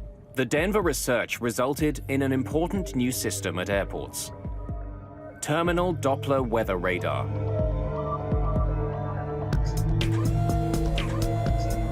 When the system detects dangerous conditions, it relays a warning to air traffic controllers, who can then alert pilots. Flight 236, microburst alert. 509 log, 1 mile final, stay in tension. After the crash of Delta 191, the Federal Aviation Authority, the FAA, hurried to install terminal Doppler weather radar at high-risk airports. Dallas-Fort Worth was one of the first. The domes containing the specialized radar are now a common fixture at major airports around the world. But radar on the ground can't get the warning to the pilots fast enough. We also have an issue of ground-based systems in that it takes time to communicate the threat to the crew. The system has to detect it on the ground. It would typically go to a control position in the control tower and be relayed by voice to the pilot, which can introduce a delay of 10, 15, 20 seconds, which could be very critical. Planes also needed onboard microburst detection. A team from NASA began developing such a system by flying into the most dangerous microbursts they could find. Here we go. Take it. Straight ahead. By risking their own lives, they would eventually save thousands of others.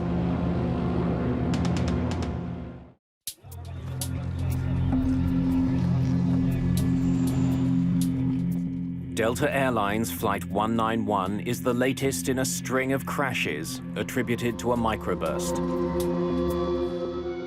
Since 1964, microbursts were shown to be the cause of 26 accidents, claiming more than 500 lives. The public is unnerved. Politicians are demanding answers. The killer has to be stopped. The body count is building, and this particular crash tipped the scales as far as the federal government was concerned. The crash of Delta 191 showed that seconds count when planes encounter a microburst. You're going to lose it all of a sudden. There it is. Increasing alert times Push it up. Way could up. save more lives, especially if a microburst detector was mounted right on the plane. If you can provide the airplane with 10, 15, 20 seconds of advance warning, pilots push the throttles up, they build airspeed, they build altitude, they build energy. It's like money in the bank. By the time they get to the microburst during a recovery, they can survive. Aviation experts had to find a way to give all pilots those critical 20 seconds. To develop that technology, they would embark on a high-risk, unprecedented research project. They would fly a 737 into the most severe microbursts they could find. We did a very careful risk analysis of all the possible dangers that could occur. And initially, the first reaction was, you want to do what with an airplane? You want to fly it through a microburst?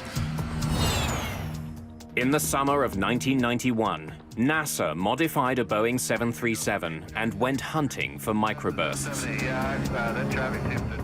The idea was to identify onboard technology that could warn pilots of a microburst in their path. The airborne solution brings detection right into the cockpit, so the pilot sees exactly what's in front of the aircraft, and when an alert is given, there's no time delay. Ground speed 234. The NASA researchers were testing 3 separate systems for detecting microbursts. Modified Doppler radar housed in the 737's nose, a laser radar under its forward cargo bay, and a side-mounted infrared device to measure changes in air temperature. Each of those systems was wired to banks of computers in the plane's cabin. A spotter on the ground could find a microburst and quickly direct the plane towards it. Roger, control 515. We're rolling. Roger, understand your roll. TDWR and after control. Range. Range 45 miles. Ground speed 240. Here we go. Take it straight ahead. Need to come left about 10 degrees, 15 degrees. Well, when you spotted a microburst, it was all business. It was how do we get there, how do we get to the right altitude, the right airspeed, the right position, when to begin data collection. So people were quite busy during these flights. But yeah, it was exciting. We wanted to find them, we wanted to penetrate them. With every microburst, the 3 onboard detection systems were put to the test. Researchers on the plane could instantly see which instrument was doing the best job of picking up the microburst ahead.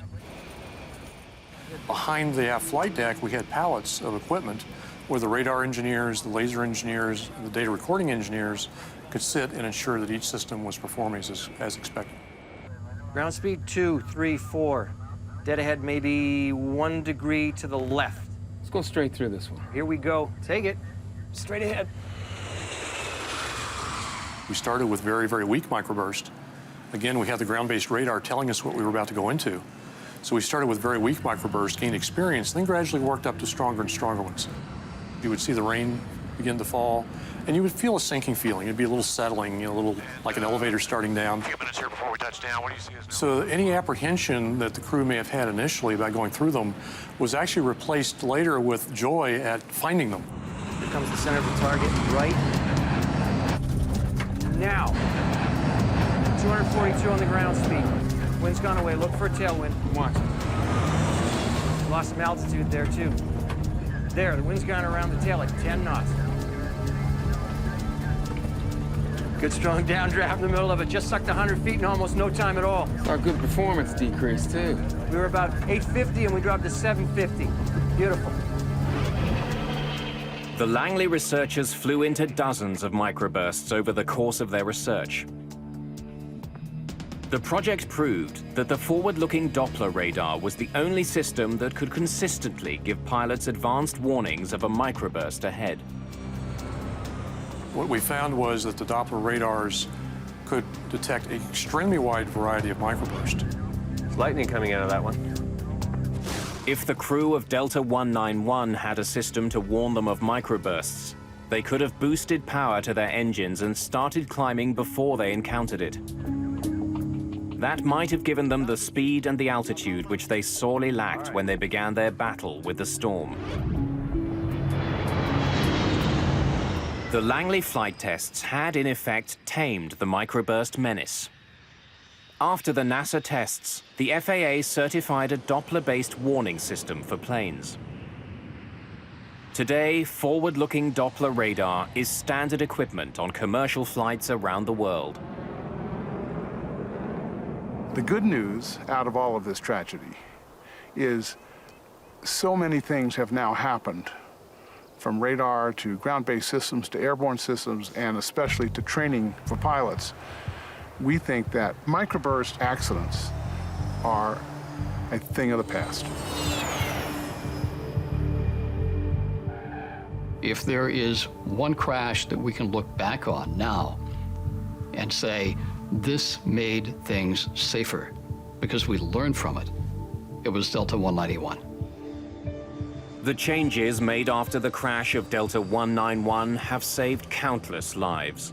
Captain Connors and First Officer Price lost their fight against a microburst, but their struggle did manage to expose and disarm an invisible killer.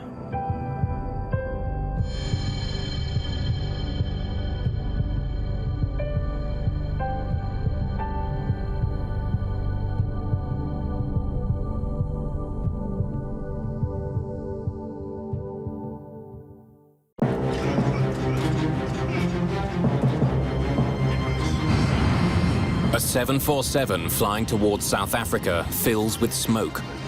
A fire has erupted in the cargo area, but the plane can't land. It's too far over the Indian Ocean. The first thought, I think, for many, many South Africans was what was on that plane. The passengers are choking on toxic fumes. Request a full emergency, please.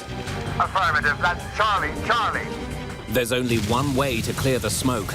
The crew must try a rarely used and risky maneuver. Open the doors.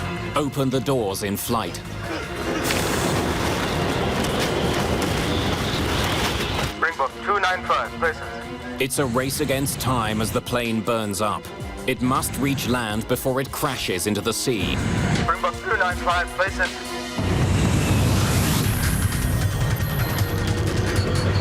Mayday, Mayday.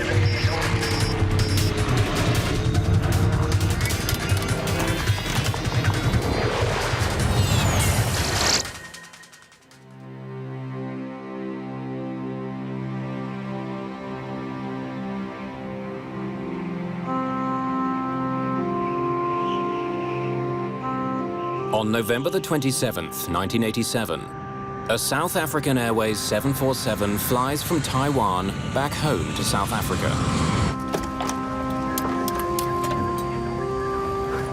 Everything good?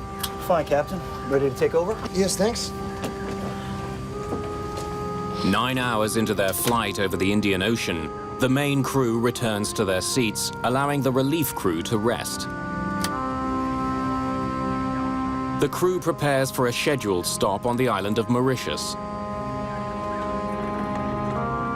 Valerie Lottering has enjoyed her first overseas vacation, joining her husband Corrie while he was on business.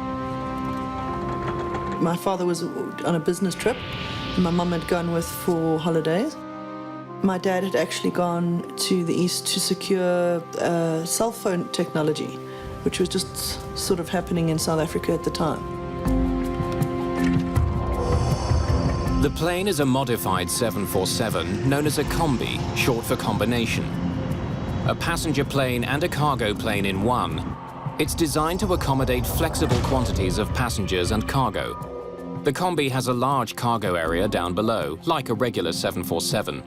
The combi also has a large cargo area right behind the last row of economy class seats. The cockpit sits one level above the cabin. You could load from 6 to 12 pallets on the main deck, adjusting the bulkhead for the number of passengers you wanted to carry. And this turned out to be a very worthwhile and useful tool. Flight 295 is carrying 159 people, as well as 6 large pallets of cargo. Known as the Helderberg, the 747 Combi is a vital member of the South African Airways fleet. It's particularly useful for long-range flying. For South African Airways, during the days of apartheid, a plane like the Combi helped them in that respect, because they had to fly around the bulge of Africa over the Atlantic. To protest South Africa's white racist regime, the vast majority of black African states refused to allow South African airlines to fly over their airspace, causing them to fly longer routes. There were sanctions, heavy sanctions against South Africa on political, economic, and cultural fronts. South Africa was not welcome anywhere credible in the world. On Flight 295, less than an hour before its stop in Mauritius, the smoke alarm breaks the calm of the cockpit. It's for the cargo area on the main deck, directly behind the passengers. By the time the crew gets to it, the fire is raging.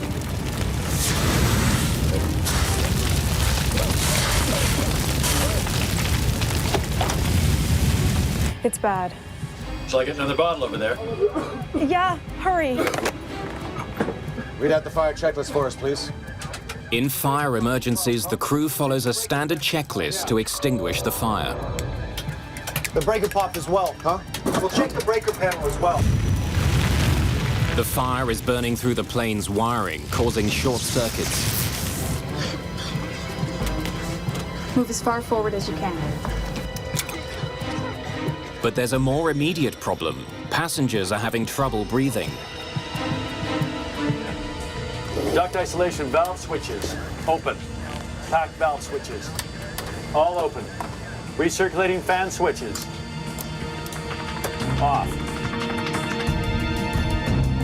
The fire checklist instructs the pilot to land at the nearest airport, but the closest one is on the island of Mauritius, still more than 300 kilometers away. There's not a lot Captain Ace can do. He asks a member of his flight crew to help fight the cargo fire.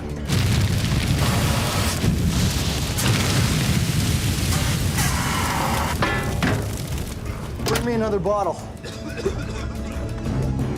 Captain Ace initiates an emergency descent.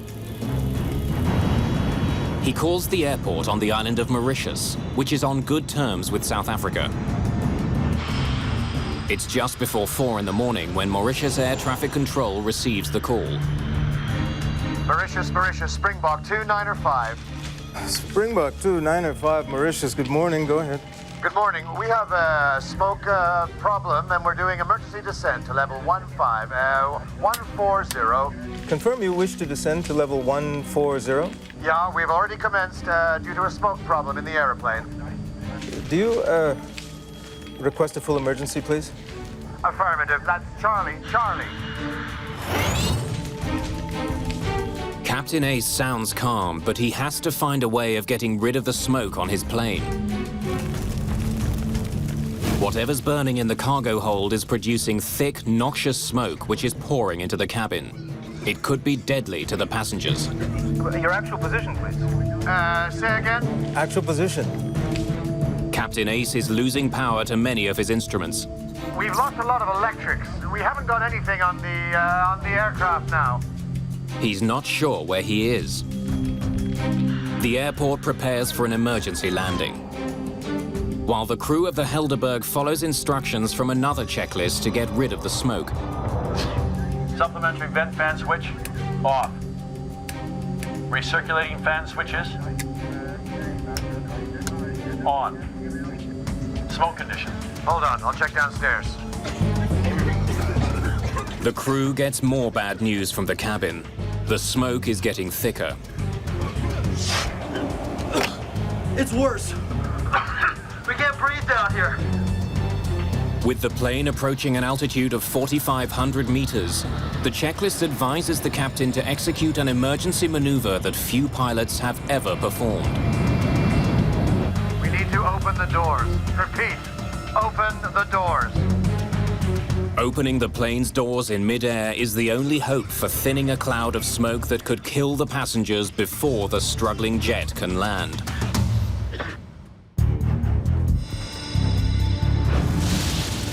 As the cabin of South African Airways Flight 295 fills with smoke, there's only one way to save the passengers from the lethal fumes. Out of flight level 150 for 140. 150 for 140. 150. The captain begins his emergency descent to 4,500 meters, so the doors can be opened.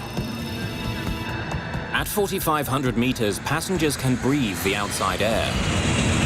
At that altitude, the difference in pressure between the air inside and outside the cabin is enough to force the cabin air out quickly, but not dangerously. Now the captain must dramatically reduce his airspeed to 370 kilometers an hour, 200 knots. Any faster and the crew won't be able to open the doors. This is Captain Oye speaking. We're opening 2 of the entry doors to clear smoke from the cabin. Do not panic. You'll be much more comfortable once we complete this procedure. You just crack the door, and this generates a tremendous amount of airflow through the airplane.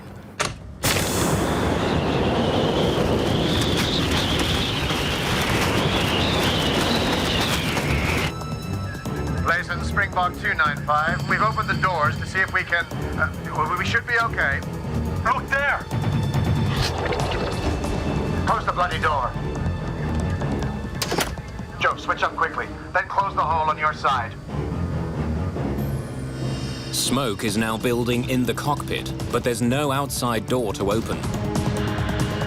Temperature is 22.22 and the QNH is 1018 hectopascals. 1018 over. The air traffic controller now focuses on giving the captain the information he needs for an emergency landing. Roger, 1018. Affirmative, and both runways are available if you wish. And 295, I request pilot's intention. We'd like to track in on 13. Confirm runway 13. Charlie, Charlie. Affirmative, you're cleared direct to Foxtrot, Foxtrot. You report approaching 50. Okay. Captain Ace has one hope. He must make it to the island of Mauritius, 265 kilometers away. The Helderberg continues on its desperate journey. 295, place sense.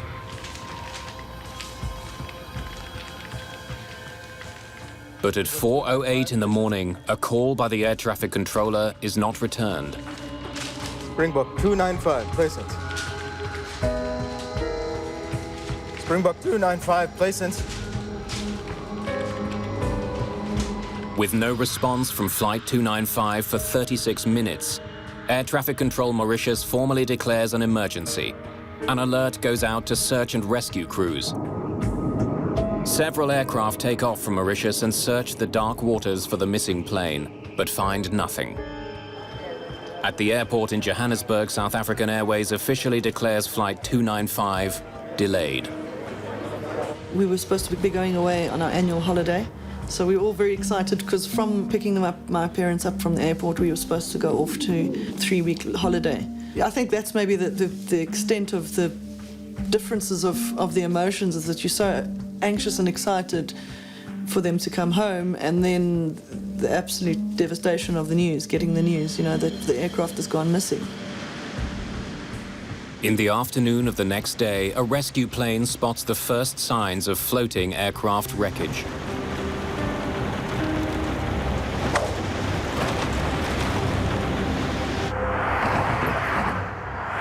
Rennie van Zyl, the head of South Africa's Aviation Safety Board, is assigned to the Helderberg case. A normal investigator will only handle a major accident about once in 20 years in his career. So this was quite a big wake-up and a challenge to us to start running with this investigation in that morning. 8 bodies are found in the water, all suffering from extreme trauma. It was around about 2 o'clock that we, in fact, were advised that wreckage and an oil slick had been spotted.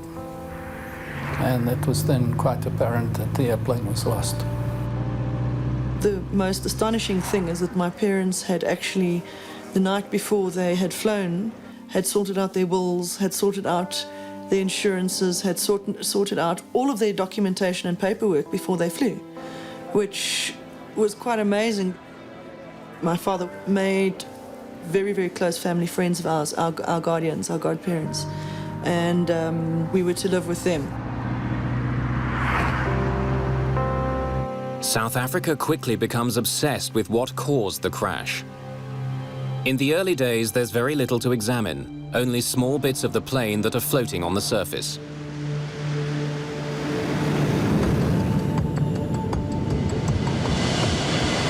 Contained within that debris, Rennie van Zyl's team discovers 3 wristwatches. The watches give them a probable time of impact.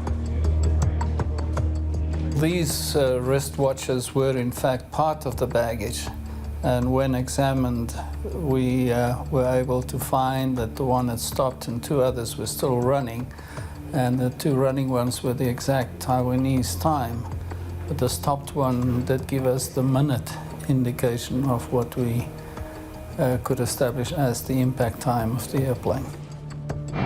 The impact time is only 3 minutes after the last communication with the plane. The Helderberg's demise was sudden and dramatic. In the press and in public opinion, it reinforces the idea that something sinister brought the plane down. In the years leading up to the crash, South African Airways offices around the world had been the target of protests. The South African Airways airline at that particular time was a government body. It was owned by the government. It was the national carrier, but it was also very much perceived to be part of the South African government. So another aspect of this plane crash and another theory that was put around was that there could have been a bomb in the cargo, that in fact we were a target. South Africa, or this SAA plane, was a target of terrorists who had the worst interests of this country at heart. Experts examine the small bits of wreckage they have, searching for the telltale signs of an explosion: impact cavities, surface pitting, or spatter cavities. Spatter cavities are caused by the white-hot fragments from a high-explosive device striking and melting the light alloys of the aircraft structure. But experts spot no sign of an explosion. And when air traffic control tapes are studied, Van Zyl hears that the crew appeared to be coping with the emergency. License Springbok 295, we've opened the doors to see if we can... we should be okay. We've had rumors of atomic bombs, for example, in the airplane. That won't cause the airplane to burn. It will take out the airplane. We did not have that same experience here. This airplane flew for 22 minutes.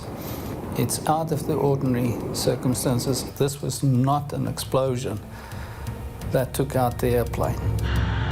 With just small pieces of the plane to study, investigators are stumped. They don't know what caused the fire or what role it played in the destruction of the plane. The obvious thing to do was to go and try and retrieve the cockpit voice recorder, the flight data recorder, and as much wreckage as we can from the aircraft to establish what really had happened. The problem is, Van Zyl doesn't even know where to find the underwater wreckage. It could be far from the floating debris. No one is sure exactly where the plane crashed. He turns to the United States looking for help. An American salvage company is hired to find the wreckage and black boxes, but time is running out. The boxes have built-in locating devices called pingers, which run on batteries and will eventually run down. A driving factor was that the pinger on the data and voice recorders was transmitting, and it only had a 30-day guaranteed shelf life. If we couldn't get out there in 30 days, the chances were that we wouldn't be able to detect it.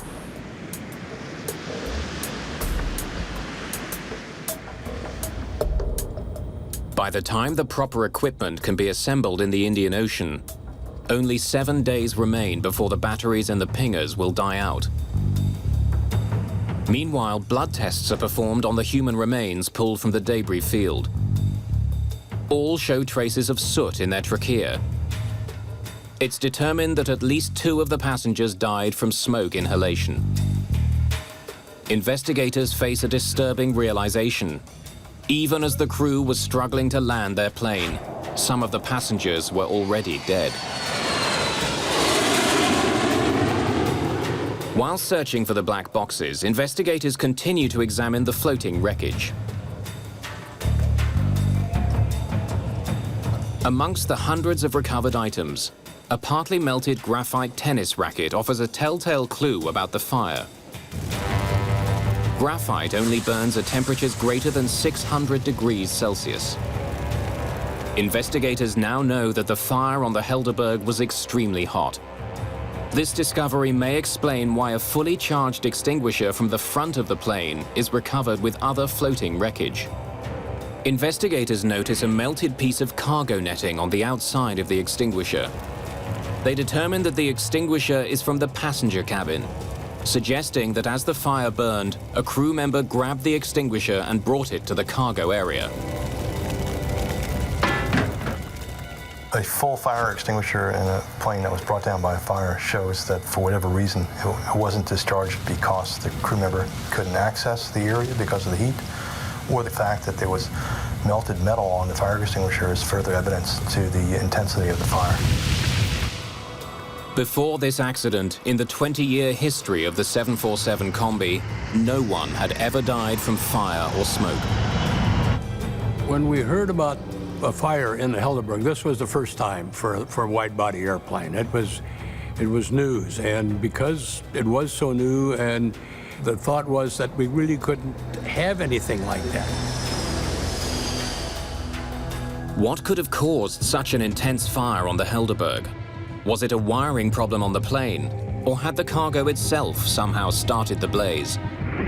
Initially, the investigation, of course, focused on what was the cargo. The fire obviously had originated in the Mayday cargo compartment, so the logical thing is to look what did the waybills indicate was carried in the airplane. Investigators learned that there were 6 pallets of cargo on board Flight 295. Using master waybills, Van Zyle's team is able to determine that 47,000 kilograms of baggage and cargo was officially on board. Investigators discover that before takeoff, a Taiwanese customs official performed a random inspection of some of the cargo. He found nothing suspicious.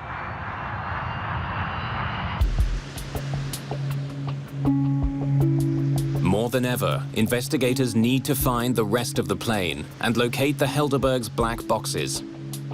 But 30 days after the crash, Van Zyle's team gets some very bad news. There's still no signal detected from the black boxes, and they're still not certain exactly where the majority of the wreckage is. So far, the search has cost $1.5 million, and the team has been unable to locate vital evidence. The Helderberg crash is quickly becoming a test of Van Zyle's abilities and his resolve. The investigation reaches a standstill. Van Zyl has failed to discover the cause of the fire or even find the plane's wreckage. If he keeps looking, it'll cost millions more. And the chances of success are getting increasingly remote. This wasn't just an airplane, this was a Boeing 747. It was the largest airplane of its type. And this was a 747 of South Africa's national airlines. Hundreds of thousands of people who flew the 747 every day at that time were dependent on a satisfactory answer as to whether or not this aircraft was safe and whether or not there were any structural or design deficiencies in the airplane. So the stakes for us were quite large, and the stakes for Mr. Van Zyl as the head of the South African investigation were enormous. It would have been very, very easy for the South African government to say, the water is too deep, it's too far from Mauritius, we cannot investigate this accident.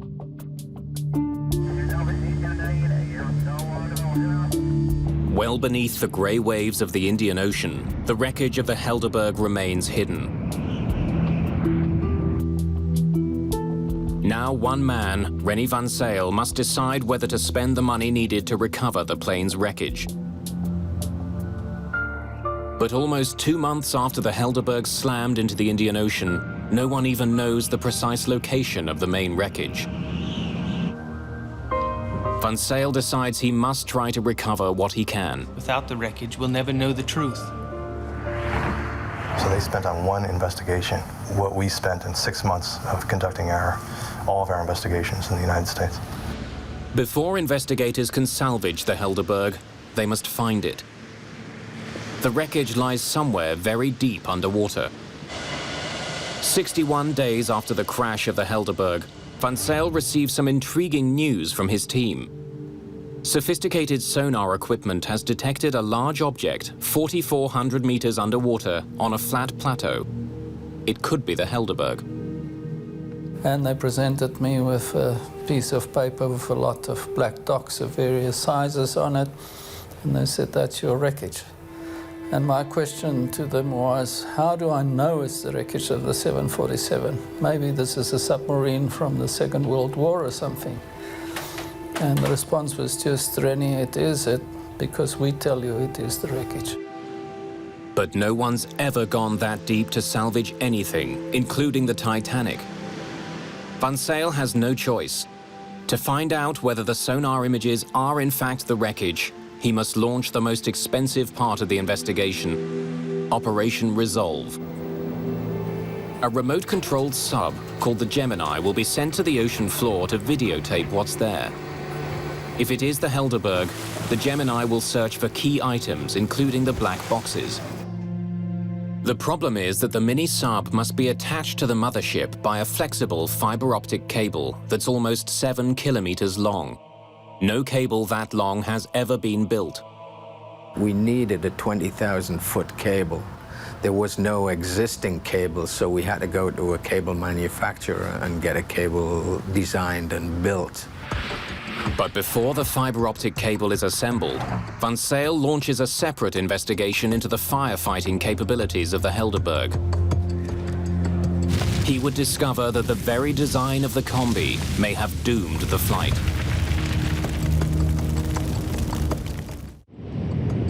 Investigators want to know whether the combi was properly designed to protect the passengers on South African Airways Flight 295 from fire. The smoke should not have entered the combi's cabin. The American team leader in the investigation, Barry Strauch, goes to Boeing's headquarters in Seattle to find out how the combi was tested for certification in fire prevention. Strauch's team learns that to comply with federal regulations, Boeing's fire tests were conducted by setting a bale of tobacco leaves on fire. When a technician enters the cargo area to fight the demonstration fire, no smoke enters the passenger cabin. The smoke remains localized. The fire is quickly extinguished. Well, that was in the test conditions that Boeing used to get the airplane approved. But in the reality, as we saw in this accident, it didn't work that way because you didn't have a nice clean fire with fans blowing the smoke towards the ceiling. You had pallets, you had a fire that would have grown considerably before the smoke was generated, and you had plastic sheeting that would provide fuel to the fire, in addition to all the cardboard and packing materials within the pallets themselves. The combi is designed to prevent smoke from entering the passenger cabin. The air there is kept at a slightly higher pressure than in the cargo area.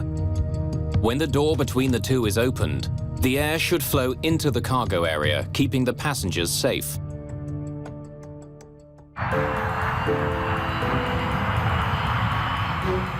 Investigators then conduct their own test. They set a large pallet of tightly packed cargo on fire, mimicking conditions on the Helderberg. The blaze is more intense and the temperature is hotter. Investigators discover that this much hotter flame has a radical impact on the air in the cargo hold. When the cargo door is opened, the smoke now flows into the passenger cabin. Boeing tests used tobacco leaves in batches of tobacco. In the fire in the Helderberg, it was a very, very different fire than the kind of smoke-generating fire that Boeing used in their tests. Heat would have been generated within the cargo compartment that would have created its own pressure and would have negated the pressure differential between the cargo compartment and the passenger compartment. Without the pressure differential, there would be nothing to restrain the smoke and keep it on the cargo side. And therefore, the smoke would have penetrated into the passenger side, smoke that contained, as we know, carbon monoxide and carbon dioxide. Then investigators discover something potentially more lethal. As the passenger cabin filled with smoke, a checklist instructed the crew to turn on the cabin's recirculating fans. The intention of the checklist is to dissipate the smoke in the passenger cabin after the fire has been extinguished. Recirculating fan switches. On. But in this case, turning the fans on may have been deadly. Fans draw air from above the cabin's ceiling and from the cargo compartment before recirculating it back to the passengers. The carbon monoxide levels were extremely high and were fatally high. In fact, the one body, and we have to stress again, he was allocated the seat really below the recirc fan inlet area. That was the highest level. I think we're talking around about 66%. That is not a survivable level at all. By following their checklist, the crew may have fed toxic gas into the passenger cabin. And it might very well have been that most of your passengers were asphyxiated before impact. No checklist for a 747 combi had ever foreseen the Helderberg's simultaneous problems, a cargo fire problem and a cabin smoke problem. The smoke removal checklist is predicated on the assumption that the fire has been extinguished. In that event, descending to 14,000 feet and opening the cabin door would be the appropriate thing to do. It would get the smoke out of the airplane and enable people to breathe regular air. If the fire hasn't been extinguished, that would have the function of actually increasing the airflow to the fire and increasing the supply of oxygen to the fire. We think that's what happened in this case, that the fire had never been extinguished. And in fact, the crew's attempts to make the situation better may have in fact made the situation worse. Investigators begin to realize that fighting a fire in the combi's cargo area is much more difficult than previously thought. If there was a fire in one of these pallets, it was quite likely that by the time the crew was alerted to the fire, it would be too late. Then the cabin instantly filled up with smoke. But Van Zyl still doesn't know what caused such a fierce fire. How had the blaze started? And how had it brought the plane down? The answers are still deep under the ocean. It takes months to build the fiber optic cable that's long enough for the Gemini to reach the bottom of the sea and to modify the submarine for this mission. We had to take the ROV, existing ROV that we had, which was designed for 6,000 feet, and we had to modify it so it would go to 20,000 feet. Roy Truman's team had to give the sub thicker walls to withstand the enormous pressure it would encounter and modify its cameras for the extreme depth. On September the 23rd, 1988, the Gemini begins its record-breaking journey. We were hesitant to say that everything would work because we didn't even have time to do sea trials on this, all of this new equipment. The cable allows technicians at the surface to manipulate the Gemini at 4,400 meters. It also carries video signals from that remarkable depth. It's the first time that video images have been recorded from this deep in the Indian Ocean. Marine biologists are fascinated by the discovery of unique new species. Some of the stuff that we saw on the seabed was pretty mind-blowing. Then, 1 year to the day after it disappeared, the Helderberg is found. From a depth of 4,400 meters, the submarine sends back images that could only be the wreckage of South African Airways Flight 295. There would be lots of luggage just strewn all over the seabed. Massive structures, the wings, tail, huge parts of the cabin split open, and you could see all of the ribs and the wiring, the hydraulic piping. I mean, it was incredible just to see everything that went into a machine spread over an area of about 5-6 square miles. It was incredible. Van Zyl's expensive gamble is beginning to pay off. Descending to the Helderberg's wreckage is a triumph for him and his team. But just finding the debris isn't nearly enough. A year after the accident, Van Zyl is still hoping for the improbable, the recovery of the cockpit voice recorder. One of the major aspects we aimed at in Operation Resolve was the recovery of the CVR. We really wanted to know whether the cabin crew reported to the captain that there was an explosion or what was happening at the back. Hundreds of hours of videotape are recorded. It's exhausting work.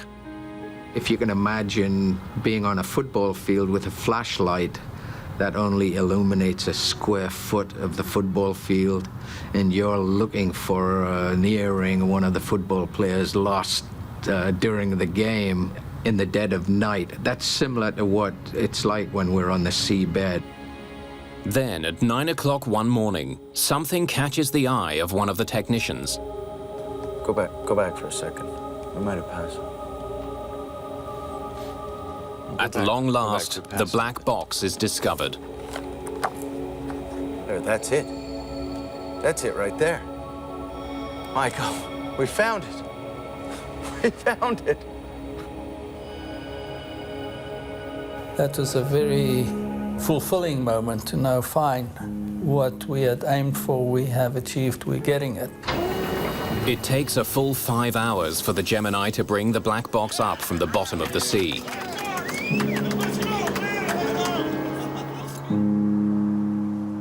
The South African media turns the discovery into front-page news. It's now 1989, and the apartheid government is still running the country with an iron fist. Van Zyl makes an unusual decision. He takes the sealed black box to Washington and opens it there. Because otherwise I would have been accused of having covered up something or left something out or whatever. And we, the FAA and the NTSB guys, all listened to this tape at the same time for the first time. Tension in the room is high. The cockpit voice recorder should be a tape of the last 30 minutes of the flight, as the crew fought the fire. But the tape turns out to be a major frustration. After a year on the bottom of the ocean, it's difficult to understand anything.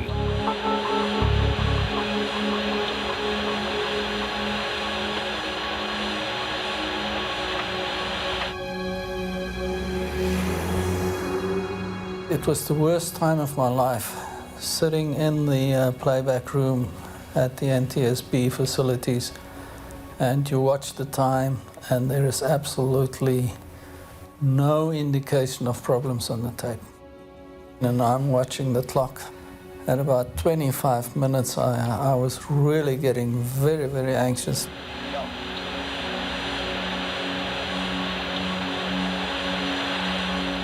For 28 minutes, the tape reveals nothing unusual. Then everything changes.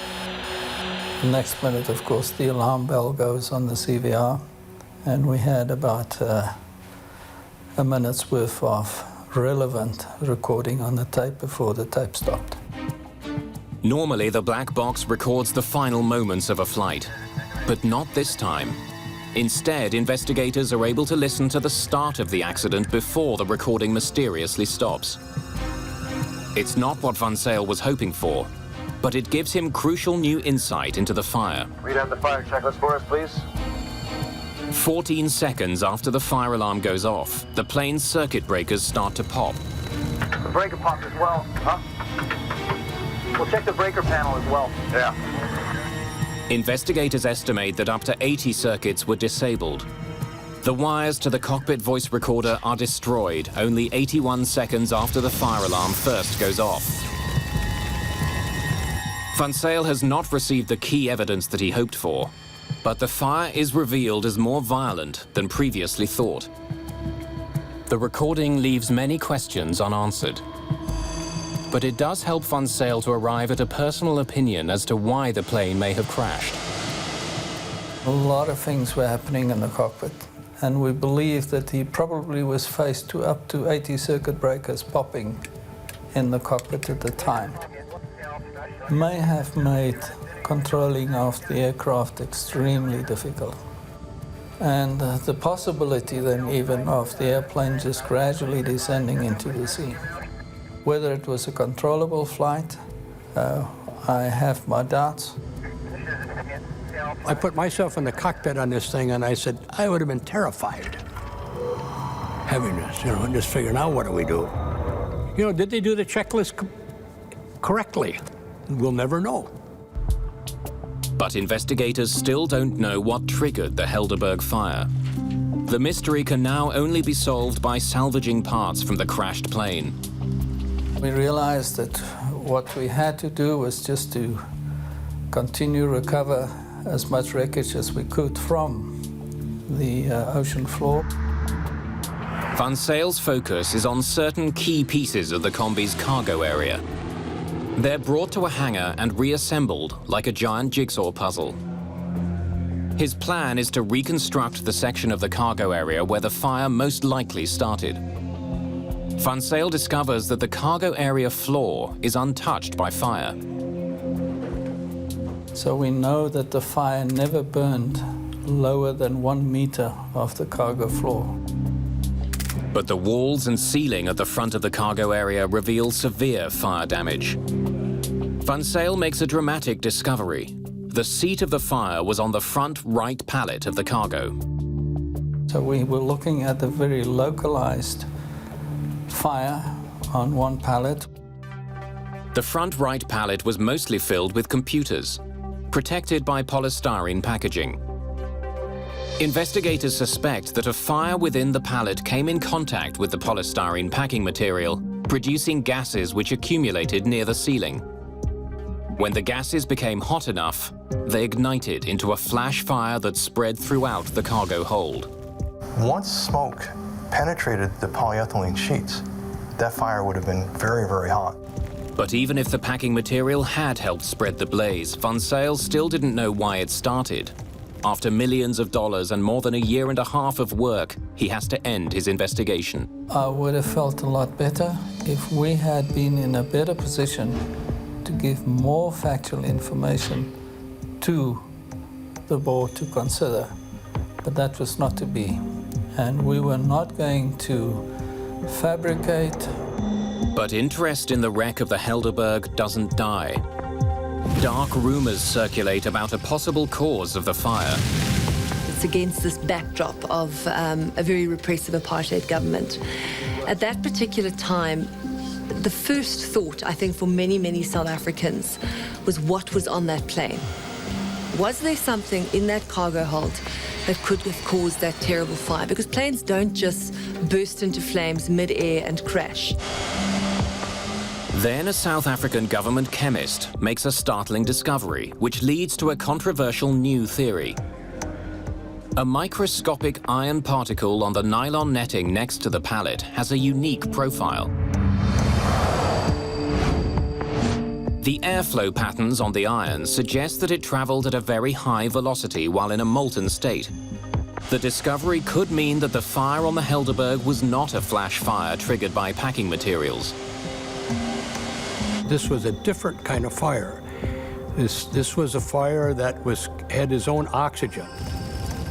If you can imagine something like a sparkler, which has fuel and its own oxygen, it was some kind of material similar to a sparkler that we feel was the cause of the fire. A British fire and explosion analyst examines the exterior skin of the plane above the pallet and comes up with another piece of evidence to support the new theory. The skin on the outside of the plane reached temperatures as high as 300 degrees centigrade. You must remember that it's very difficult to burn through an airplane skin in flight because the tremendous amount of cooling from the airflow on the outside of the skin. Dr. David Klatzo is one of numerous experts who question what caused the fire. It would have involved substances which normally would not have been carried aboard an aircraft, particularly a passenger aircraft. In other words, it could not have been a normal packing material, wood, cardboard, plastic fire.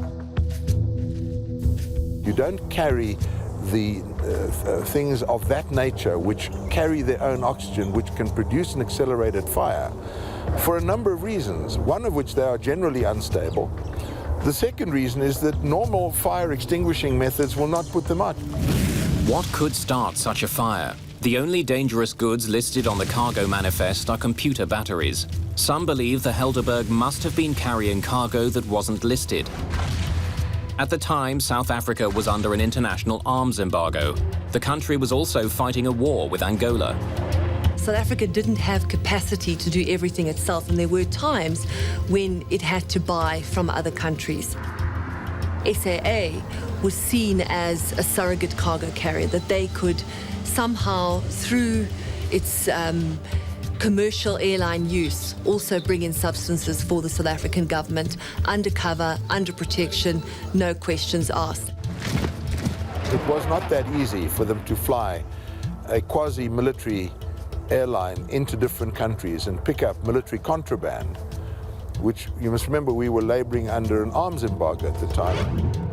The media fuels the flames of suspicion that the government was using passenger jets to secretly import weapons. Armscor is the corporation responsible for supplying the South African forces with munitions. At the time, there was a need to produce a better rocket system, a more efficient rocket system for dealing with the air menace in Angola. And the rocketry systems which are used for those purposes have as their propellant, a major component of the propellant is ammonium perchlorate. And that is what I believe was being carried aboard the Helderberg. But it is not the sort of compound you want on an aircraft when you are flying on that aircraft, because it is unstable, it is susceptible to self-ignition by any kind of vibration and violent movement. The official investigation into the crash does not come to the conclusion that the Helderberg was carrying illegal arms. I can just imagine. But the rumors won't go away. And more than 10 years after the crash, the dark theories force a very different South African government to take another look.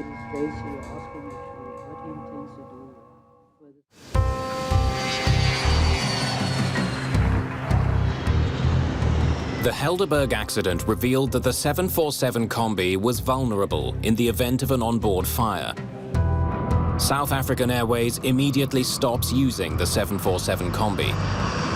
American officials take notice. And the FAA went through and developed some new regulations, but for the weight and everything that was going to have to be added in there did not make it an economically feasible. And so essentially after the Helderberg accident, 747 Combis were not used anymore.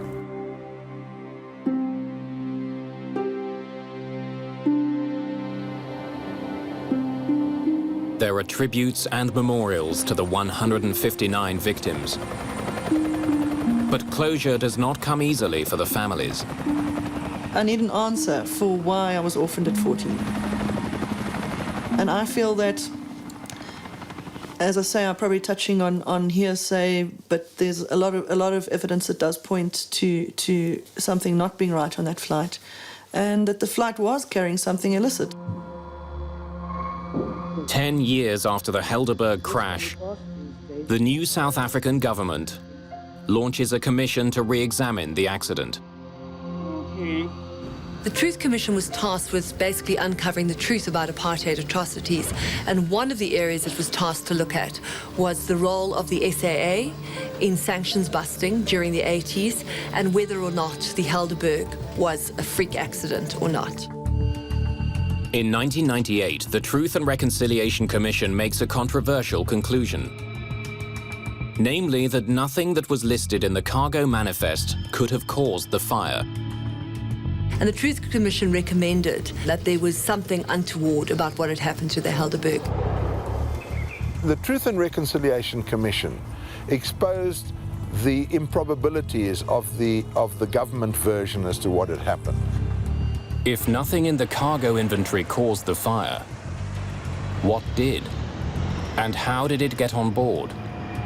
The reality, unfortunately, is unless somebody today comes up and says, yes, I did this, or yes, we were responsible for this, and you can prove them not to be involved in a hoax, that will be possibly the only time in which we will really know what had happened and caused and was the source of ignition of the fire. In its final report, the Commission suggests that the Attorney General's office continue to investigate the accident. But surprisingly, that has never happened. The ANC-led government hasn't pursued that, and of course we have to ask ourselves why. And I think that the answer lies in what many people believe, is that it's just going to be too costly. They don't want to open it for the simple reason that it will be financially disastrous for the airline. Rennie van Zyl devoted years of his life to solving the mystery of the Helderberg. His inability to definitely prove the cause for the fire does not stop him from seeing the benefit of his investigation. I believe that we as a team had done the best that we could under extreme challenging conditions and circumstances. What we had done had never been done before. It was pioneering work. The frustration is we could not establish the source of ignition, and we will probably never know. I believe that those people are still out there that know exactly what happened to that aircraft. I know that their thought processes at the time were our country was at war and they were doing their duty for their country, But I just feel that they should have a heart for the families and bring out that information.